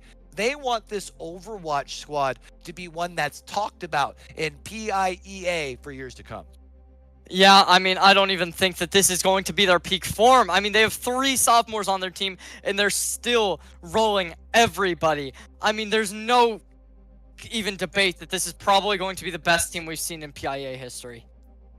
Question just becomes, can they finish things out here? I mean, they've definitely been cruising here today. The coach was talking about they hadn't even relinquished a point until, just a little bit here recently. So this is a team that, came in with a game plan. It does look like they've done a very good job of sticking to it thus far. For CB South, though, you wonder if for CB South, if you have the ability to come out and not only steal a map, but do it in somewhat convincing fashion here in map number 2, if maybe that might be enough against Penn Manor to put them onto their back foot and put you right back into the series.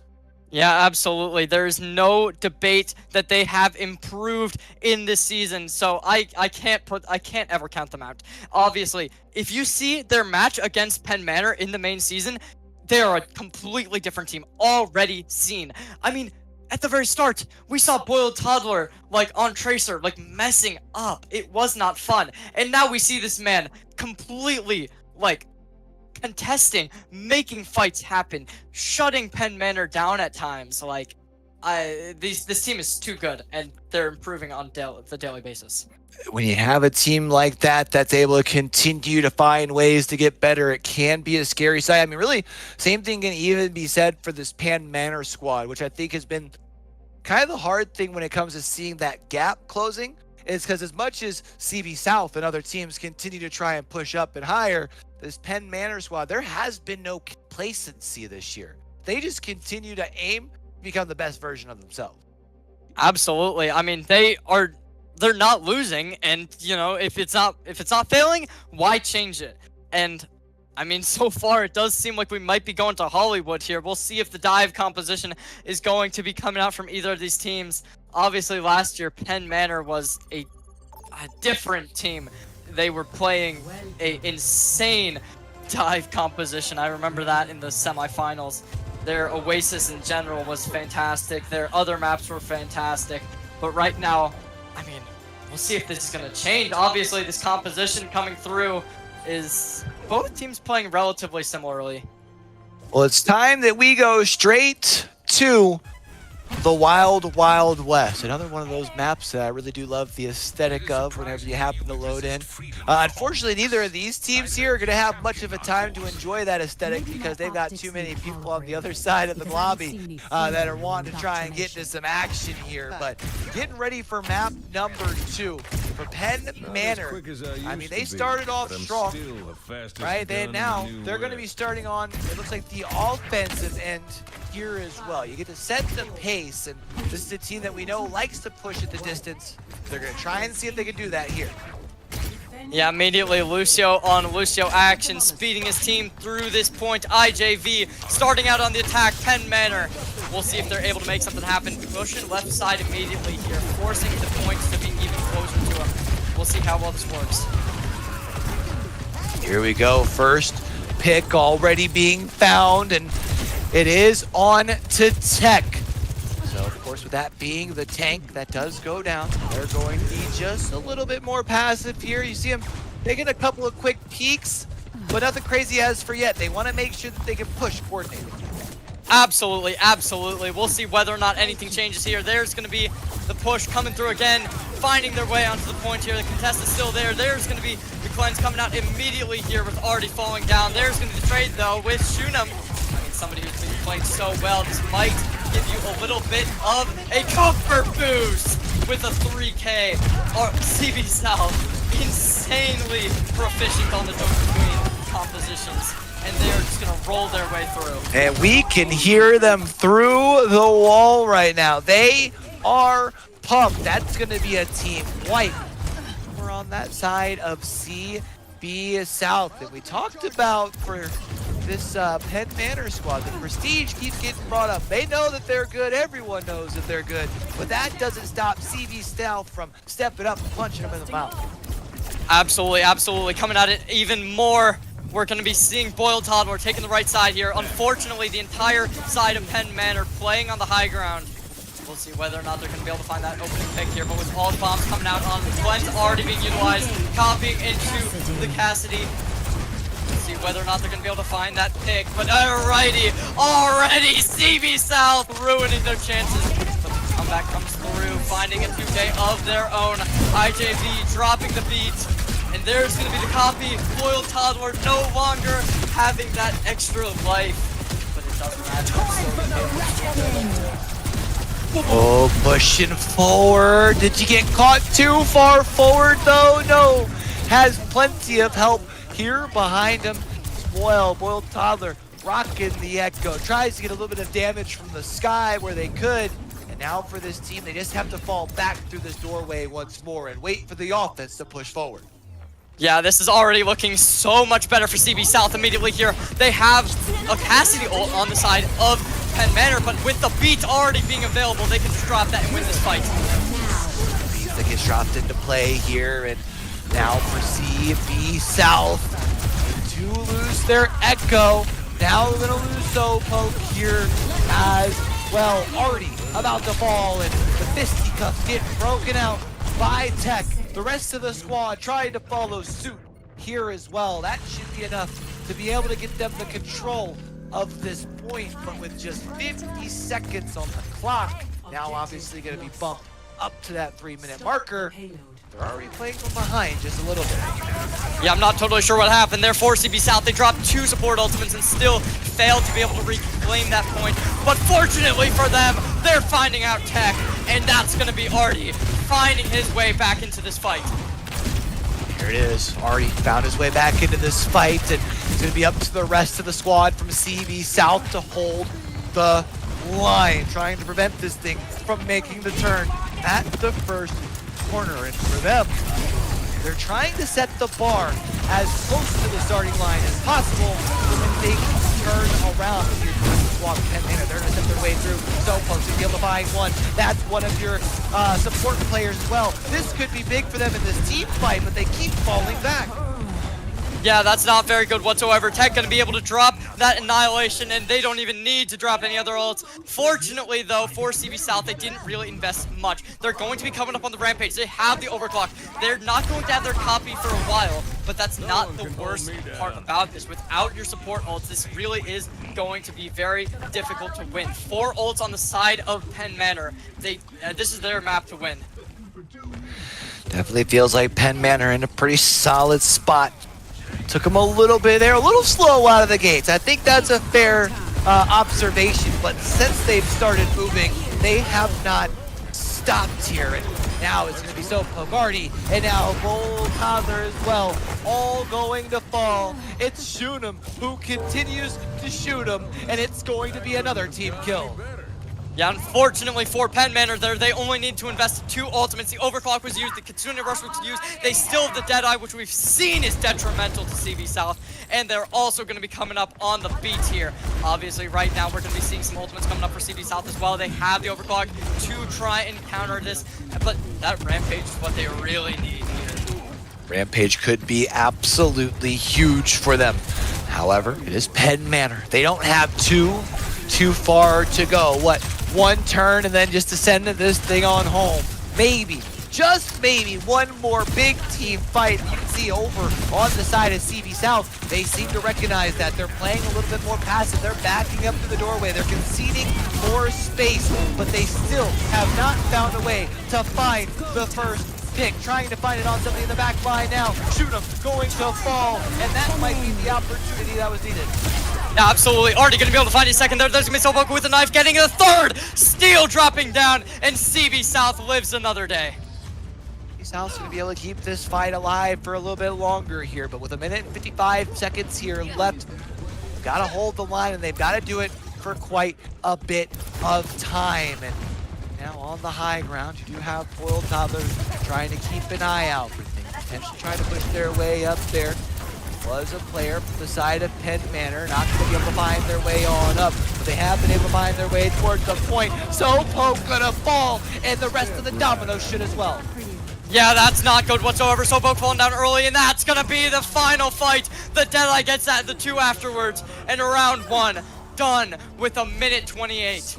That's not good whatsoever. We'll see if there's gonna be any type of change. As we've seen, I mean, Penn Manor, their defense looks way worse than their attack. So I would not count CB South out just yet.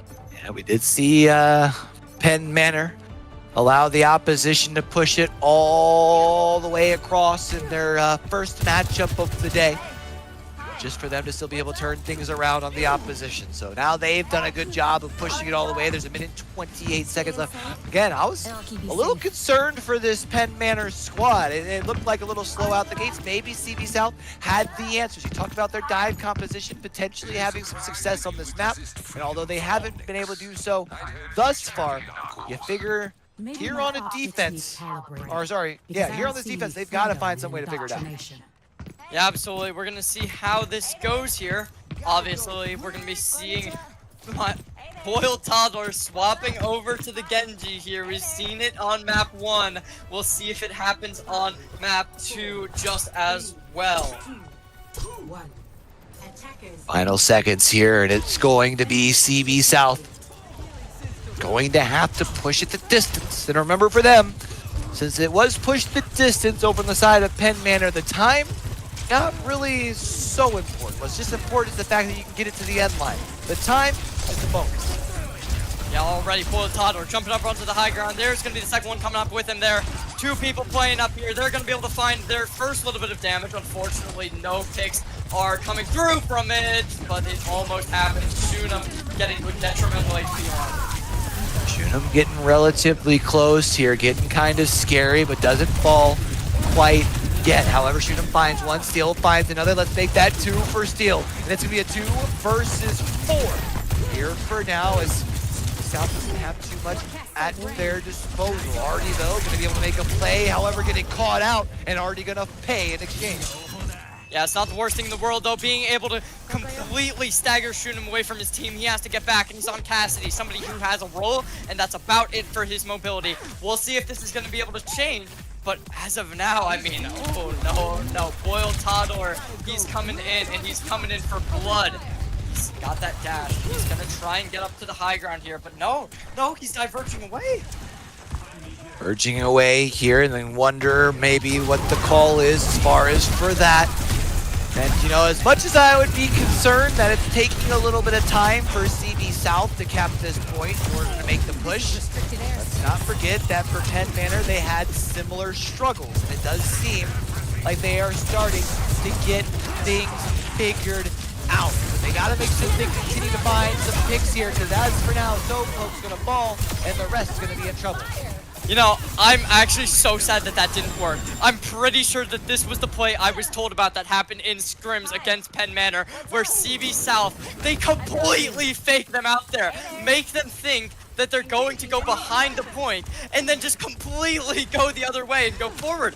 If they were just able to if they just got those shots off, they 100% win that fight.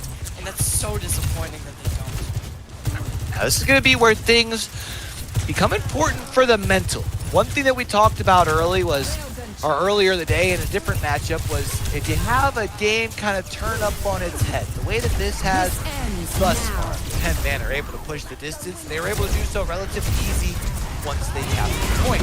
And Penn Manor were then in turn to be able to shut down CB South, prevent them from even moving this thing a centimeter.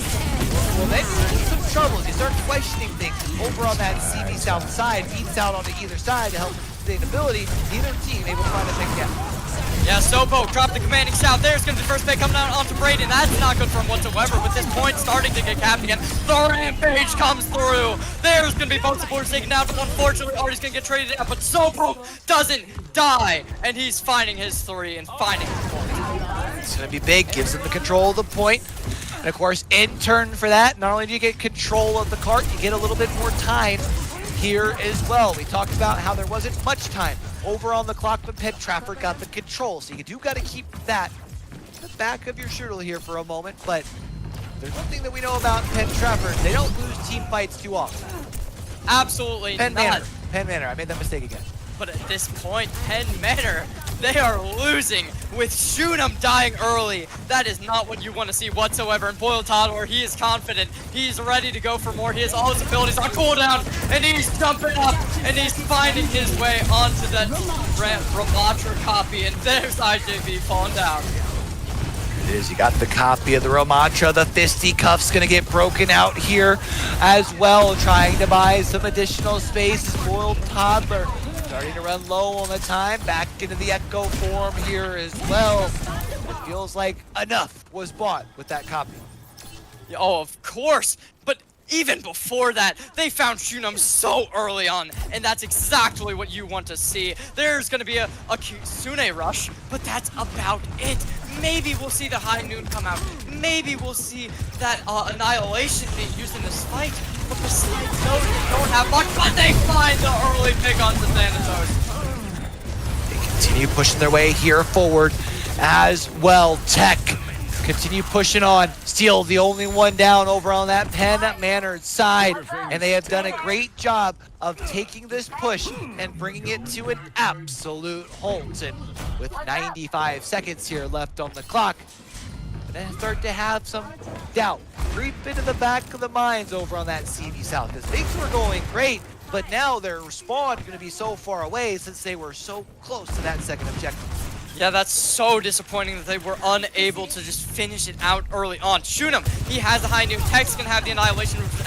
As we've seen, Tech can go huge with the Annihilation. He doesn't need any supporting ults like what you'd see with a beat, but IJV falling down early. Boyle Toddler making the opening picks here.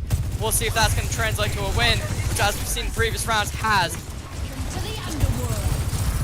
Continuing to move forward, the high ground continuing to go unpunished for Artie, but of course as I say that, Artie does fall, but it looks like might have been able to find just enough of an opening. One's gonna fall there. That should be enough off of that play to secure the second objective point and buy themselves some more time as well. Yeah, Shunem using the Deadeye there, trying to make his team get something, but killing Thanatos just makes Boiled Toddler come for you. And he's going to do it in a dominant fashion, taking a point. They just need to take this. They're going to be in a very good situation. I think some people might argue, though, that that second objective point, one of the easier ones to capture, right? Now moving into number 3, you've got a couple of twists and turns that you're going to need to be able to get by. And we're at about that point again, 90 seconds going to be left on the clock. Sissoko trying to lead the charge from the front is going to try and see what sort of room they can buy for the rest of the squad, but has to worry about standing up because they were just about taken out.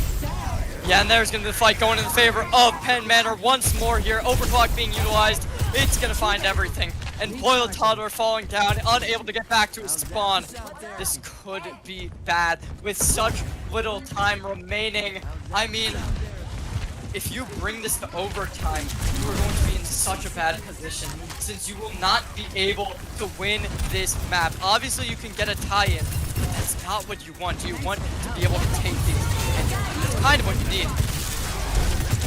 Here we go. You can see still pretty well stuck towards the front end of this objective point. So Poke to be able to land one, looking to try and turn the corner, find a second, but the shield going to keep that at bay. So Poke has to make sure that they can stay upright here, has a little bit of extra sustainability for now. Boiled Toddler, who does get close to falling. You've already lost one of your healers as well. They're running out of time. Yeah, Shunem dying down, unfortunately, for Penn Manor. Without that DPS, that might be something that's going to cause you a little bit too many problems, but the Rampage comes through. There's Night Pika, there's Tech, and I think that despite this going into overtime, they might just be able to finish this off. Like there was going to be a chance at some overtime there, but they got to make sure that they continue pushing here. They've got them pushed up, backs against the wall. There it is! But with Shunem already finished out, you have your tank on point. There's going to be Night Pika falling, though. There's going to be Artie, however. They're not done yet. Will this potentially be going into a third round? The chances are here. It's going to be another kill. There's Annihilation coming out early, though. The spawn's working to their advantage, though. When they fall, they get back into the fight so much quicker. They have the ability to hold the line. Steel, no one is looking at him, has the ability for the free pickings, and Penn Manor are able to hold them off at the finish line. Penn Manor absolutely annihilating them when it matters, finishing it out at the very end, not letting CB South hopes come into fruition. And that's going to be a phenomenal map number 2 going in the favor of Penn Manor. Oh man, you can see here, this is going to be the play of the game. Great work by Steel, the player who we saw was able to steal things off towards the end here as well. And man, just when it looked like CB South had quite a bit of fight left in their system, was maybe going to force that into a third round and into the overtime, with ice in their veins, Penn Manor are able to hold the line. Absolutely. I mean, how do you let that happen? CB South was in their spawn, and somehow, some way, Penn Manor just brought it back, brought in the annihilation, brought in the beat, and completely dismantled CB South. That's got to be a little deflating. I'm not going to lie. As the way that that thing broke down there in the end, Cherry, you can't help but wonder this little time between map 2 and map 3, what the mental looks like for CB South, because they really were. They were so close to buying themselves more time. Now all of a sudden they're in this situation once again. Well, I shouldn't say once again, but like we have seen so many other teams against Penn Manor, where you've got to go for the reverse sweep. I'm not going to lie to you. I think that their mental is absolutely fine. It is CB South we're talking about here. This is one of the most fun teams I've ever had the pleasure of interacting with. They love to play, and they are not going to give up easily. Well, we talked about it earlier. There's only 2 options when it comes to Flashpoint. There's New Junk City.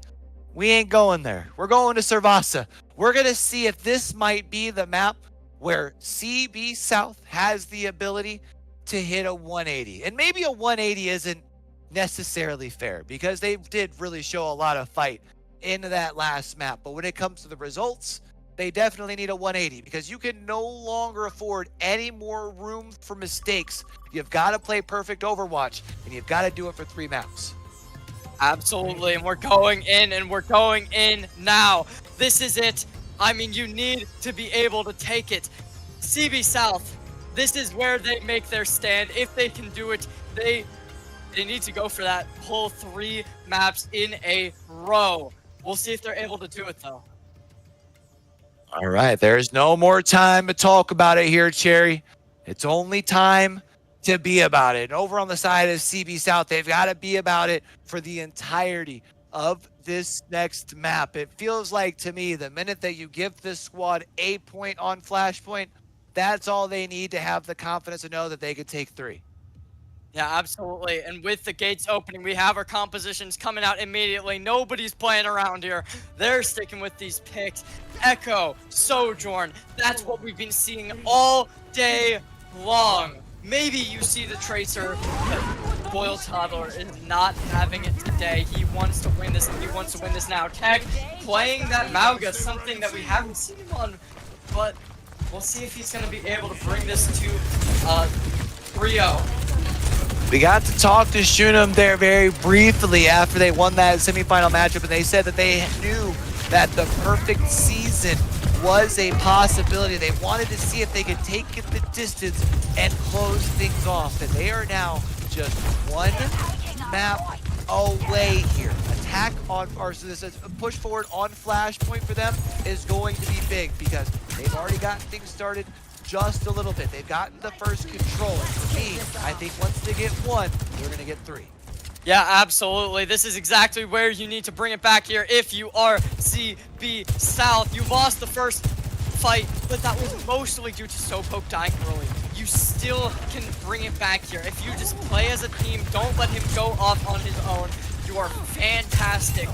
You're able to just take somebody out, make these fights happen, and that's exactly what CB South needs to do. Ready, 50%. There, we talked about it earlier. Flashpoint, man, you do not have time to hesitate once you lose a team fight. You gotta respawn, and then you've gotta get right back into it, because if not, it could literally be 2 fights and all of a sudden the point's done.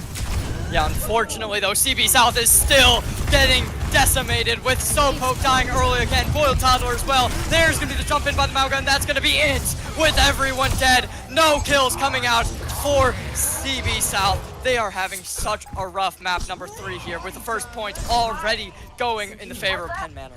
Already going in the favor of Penn Manor, and when you look at those stats up in the top left-hand corner, only 1 player has fallen thus far. Lucio, just once. For the side of Penn Manor, they are proven, they are cruising, and they just found themselves 2, including Sopoke, which should make this nice and easy. I'd like to point out here, the first deaths for CB South have been the same 2 people every single fight in this map. It is, I mean, I don't know what's been happening, but it's Sopoke, and then right after it's Boyle Toddler.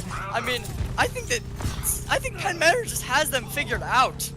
It's interesting, right? Because I feel like usually if you see a particular target that usually goes down first in a fight, it's almost always a support player or a damage player. So the fact that it's their front line going down first shows me the confidence in the squad that they're just like, you know what? We'll focus everybody on the beefy guy first because we know we're aiming better.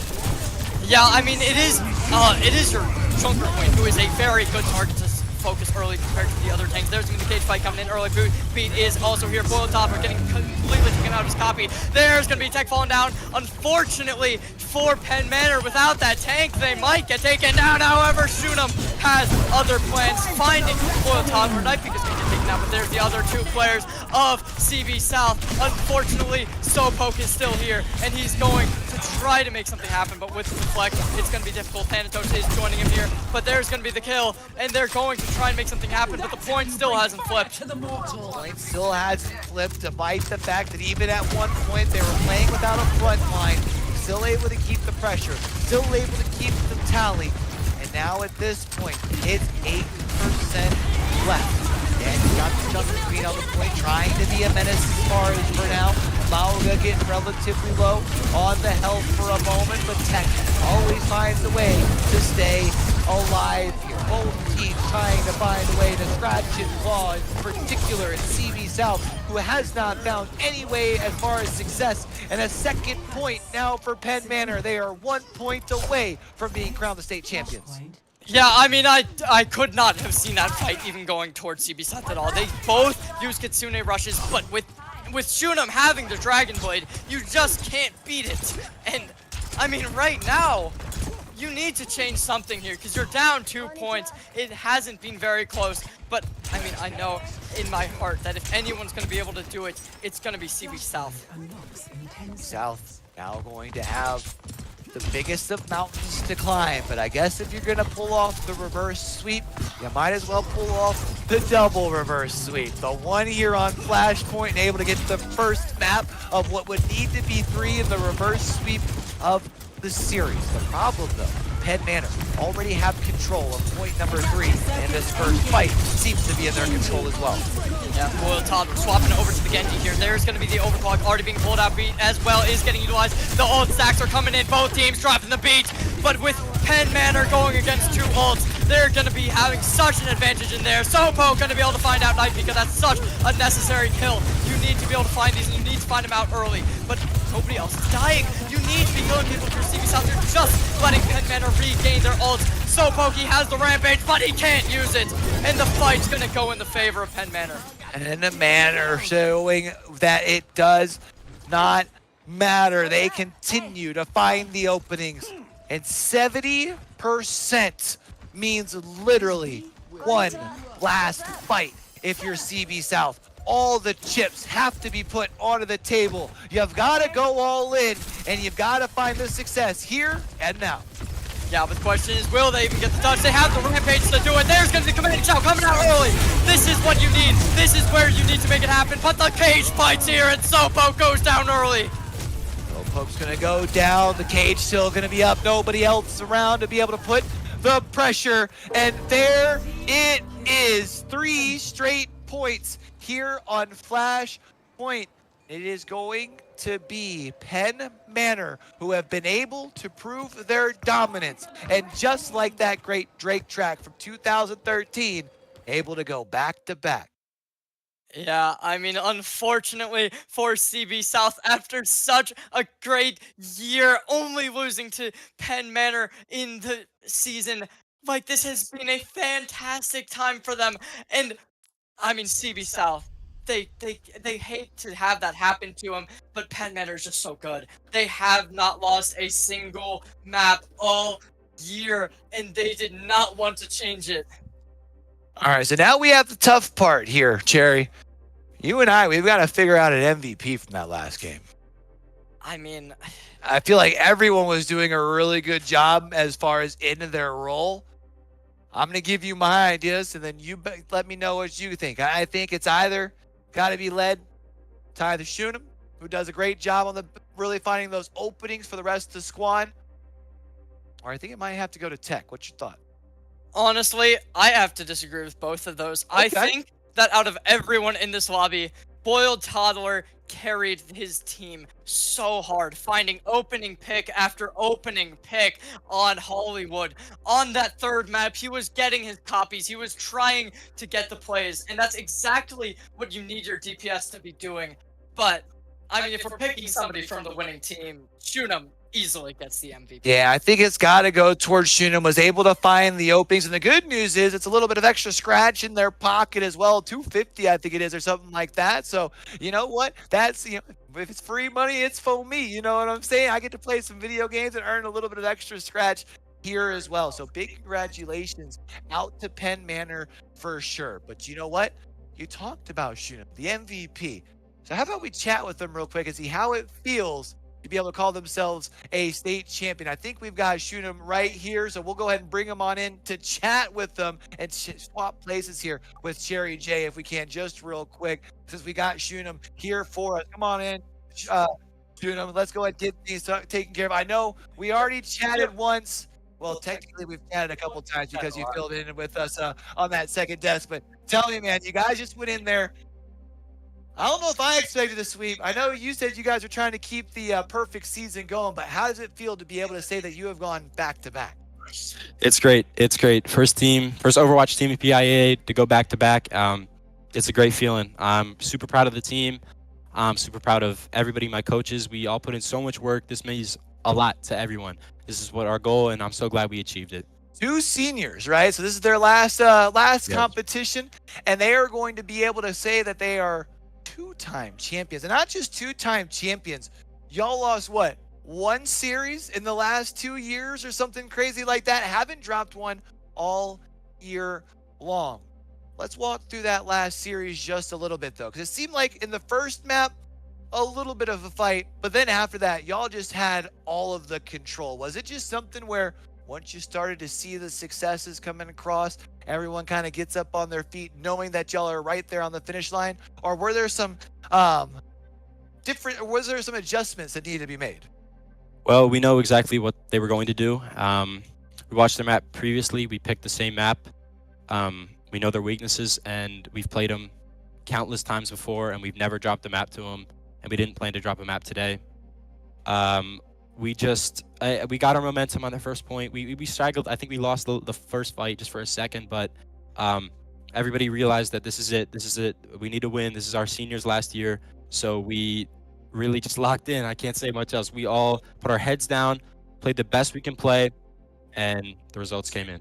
Well, I think you guys walked in here with that one right there. So I'm going to let y'all hold that one here for a moment before we get to the second one. But to be able to say that you guys are now back-to-back champions, I'm kind of curious. For everybody that, was watching at home, I'm not so worried about the doubters. You're always going to have doubters. You're always going to have haters, right? But for the supporters, whether it's the family members, the friends, what's something that you would like to say to them now that you've earned 2 of these things? It means everything. It means the world to us. Our players, our staff, our parents supporting us, giving us the funding, the support, the car ride to Wilkes-Barre. It means the world. And we're able to do this with the help of all those amazing people. Mention all the people that it takes, whether it's the parents to be able to drive and get you to where you're going, whether it's obviously you've got teachers who are helping put into work to make sure that you guys have the program and have someone overseeing everything here as well. So I want to thank you so much for taking some time. I know you obviously want to get in here and celebrate with your squad for being able to call yourselves the champion, but also want to say, man, you guys did it with some class. Sometimes when you see people who walk in with the trophy, you're like, oh, here these guys go again. The big old egos finding a way to fit their way through the doors. But instead, man, you guys have been world class the entire way. I mean, no over talking. I mean, obviously proud to be champions. We could hear it through the walls and stuff, but it's never been over the top. You guys truly have been world class. So thank you so much for that as well. Thank you so much. So I'm going to have to figure out a way that we can do this. I'm going to hold your mixer here for a moment. All right. That way you can hold your back-to-back champions here. Congratulations so much. I'm also going to take this headphone from you. That way you don't have to balance these things.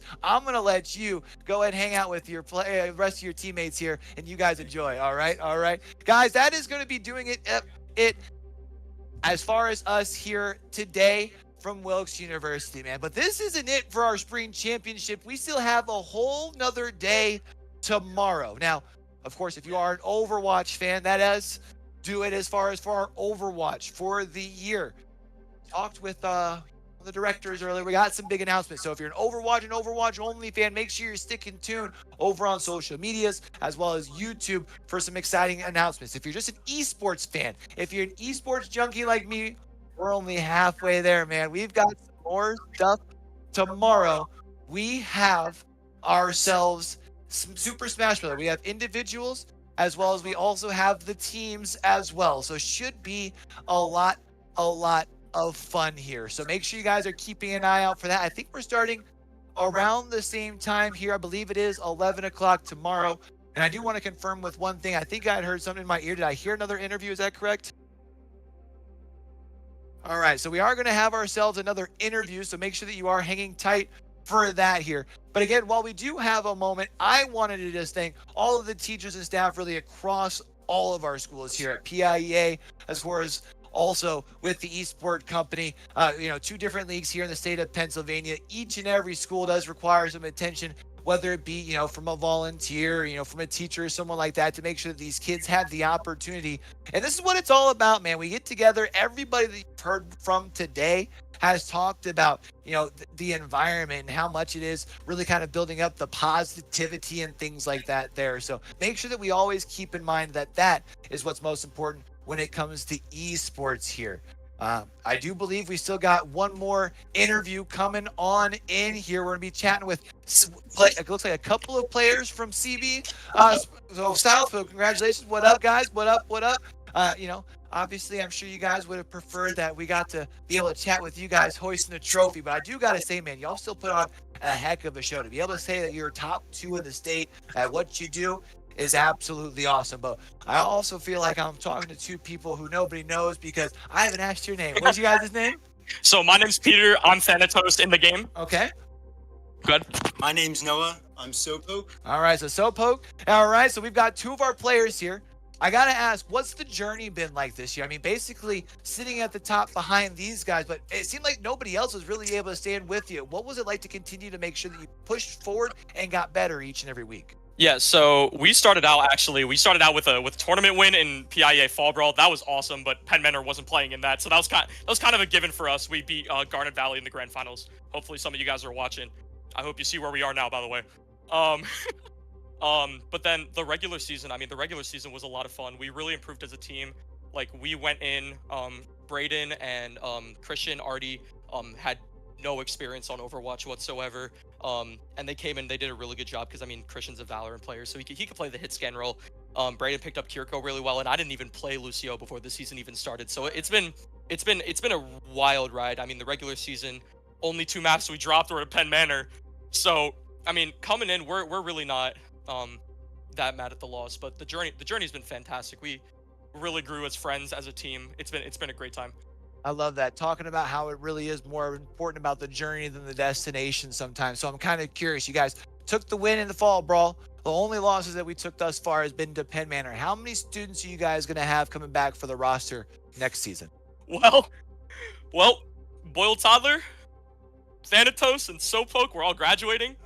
Oh no. Yeah, so this was a great last hurrah, like getting to play at this LAN, but we have some people coming up. We don't have a JV team, but we found a lot of people that enjoy playing Overwatch. Okay. Christian and Braden, they're still going to be there. They're fantastic players. They're going to be great leaders. And I think CB South next year is going to be an underdog for sure. I love it. Sounds like you have a lot of confidence in the squad, despite the fact that we're losing quite a few. Always love to see when you've got plenty of talent kind of waiting in the rings. But I'm kind of curious, is this going to be the end as far as you for competing in esports? Oh, absolutely not. Yeah, I'm directly, like, when we're done here, we're going to go out to dinner, and while we're at dinner, I'm going into the Overwatch Esports Discord, LFT, and we'll see if I can play for a team in college for sure. I love it. All right, well, let's go ahead and chat with Soappoke here real quick before we get up on out of here. And I'm going to have you take a step on in so everyone can see your pretty face as well, because our camera's only about this wide. But again, also, just like I said, congratulations on making it this far. Top 2 in the state, man. That's definitely an achievement. And especially in this fashion, really the only losses that you guys took to, not just in a series, but even when it comes to map points and stuff like that, was to the best in the state. As far as for your journey here, what's it kind of been like you mentioned growing pains for the team to get here. What's that journey been like for you? It's been a very fun journey. We've had a lot of players. We have a sub who couldn't make it today, but he's been a great support just to be there to make the team feel more whole.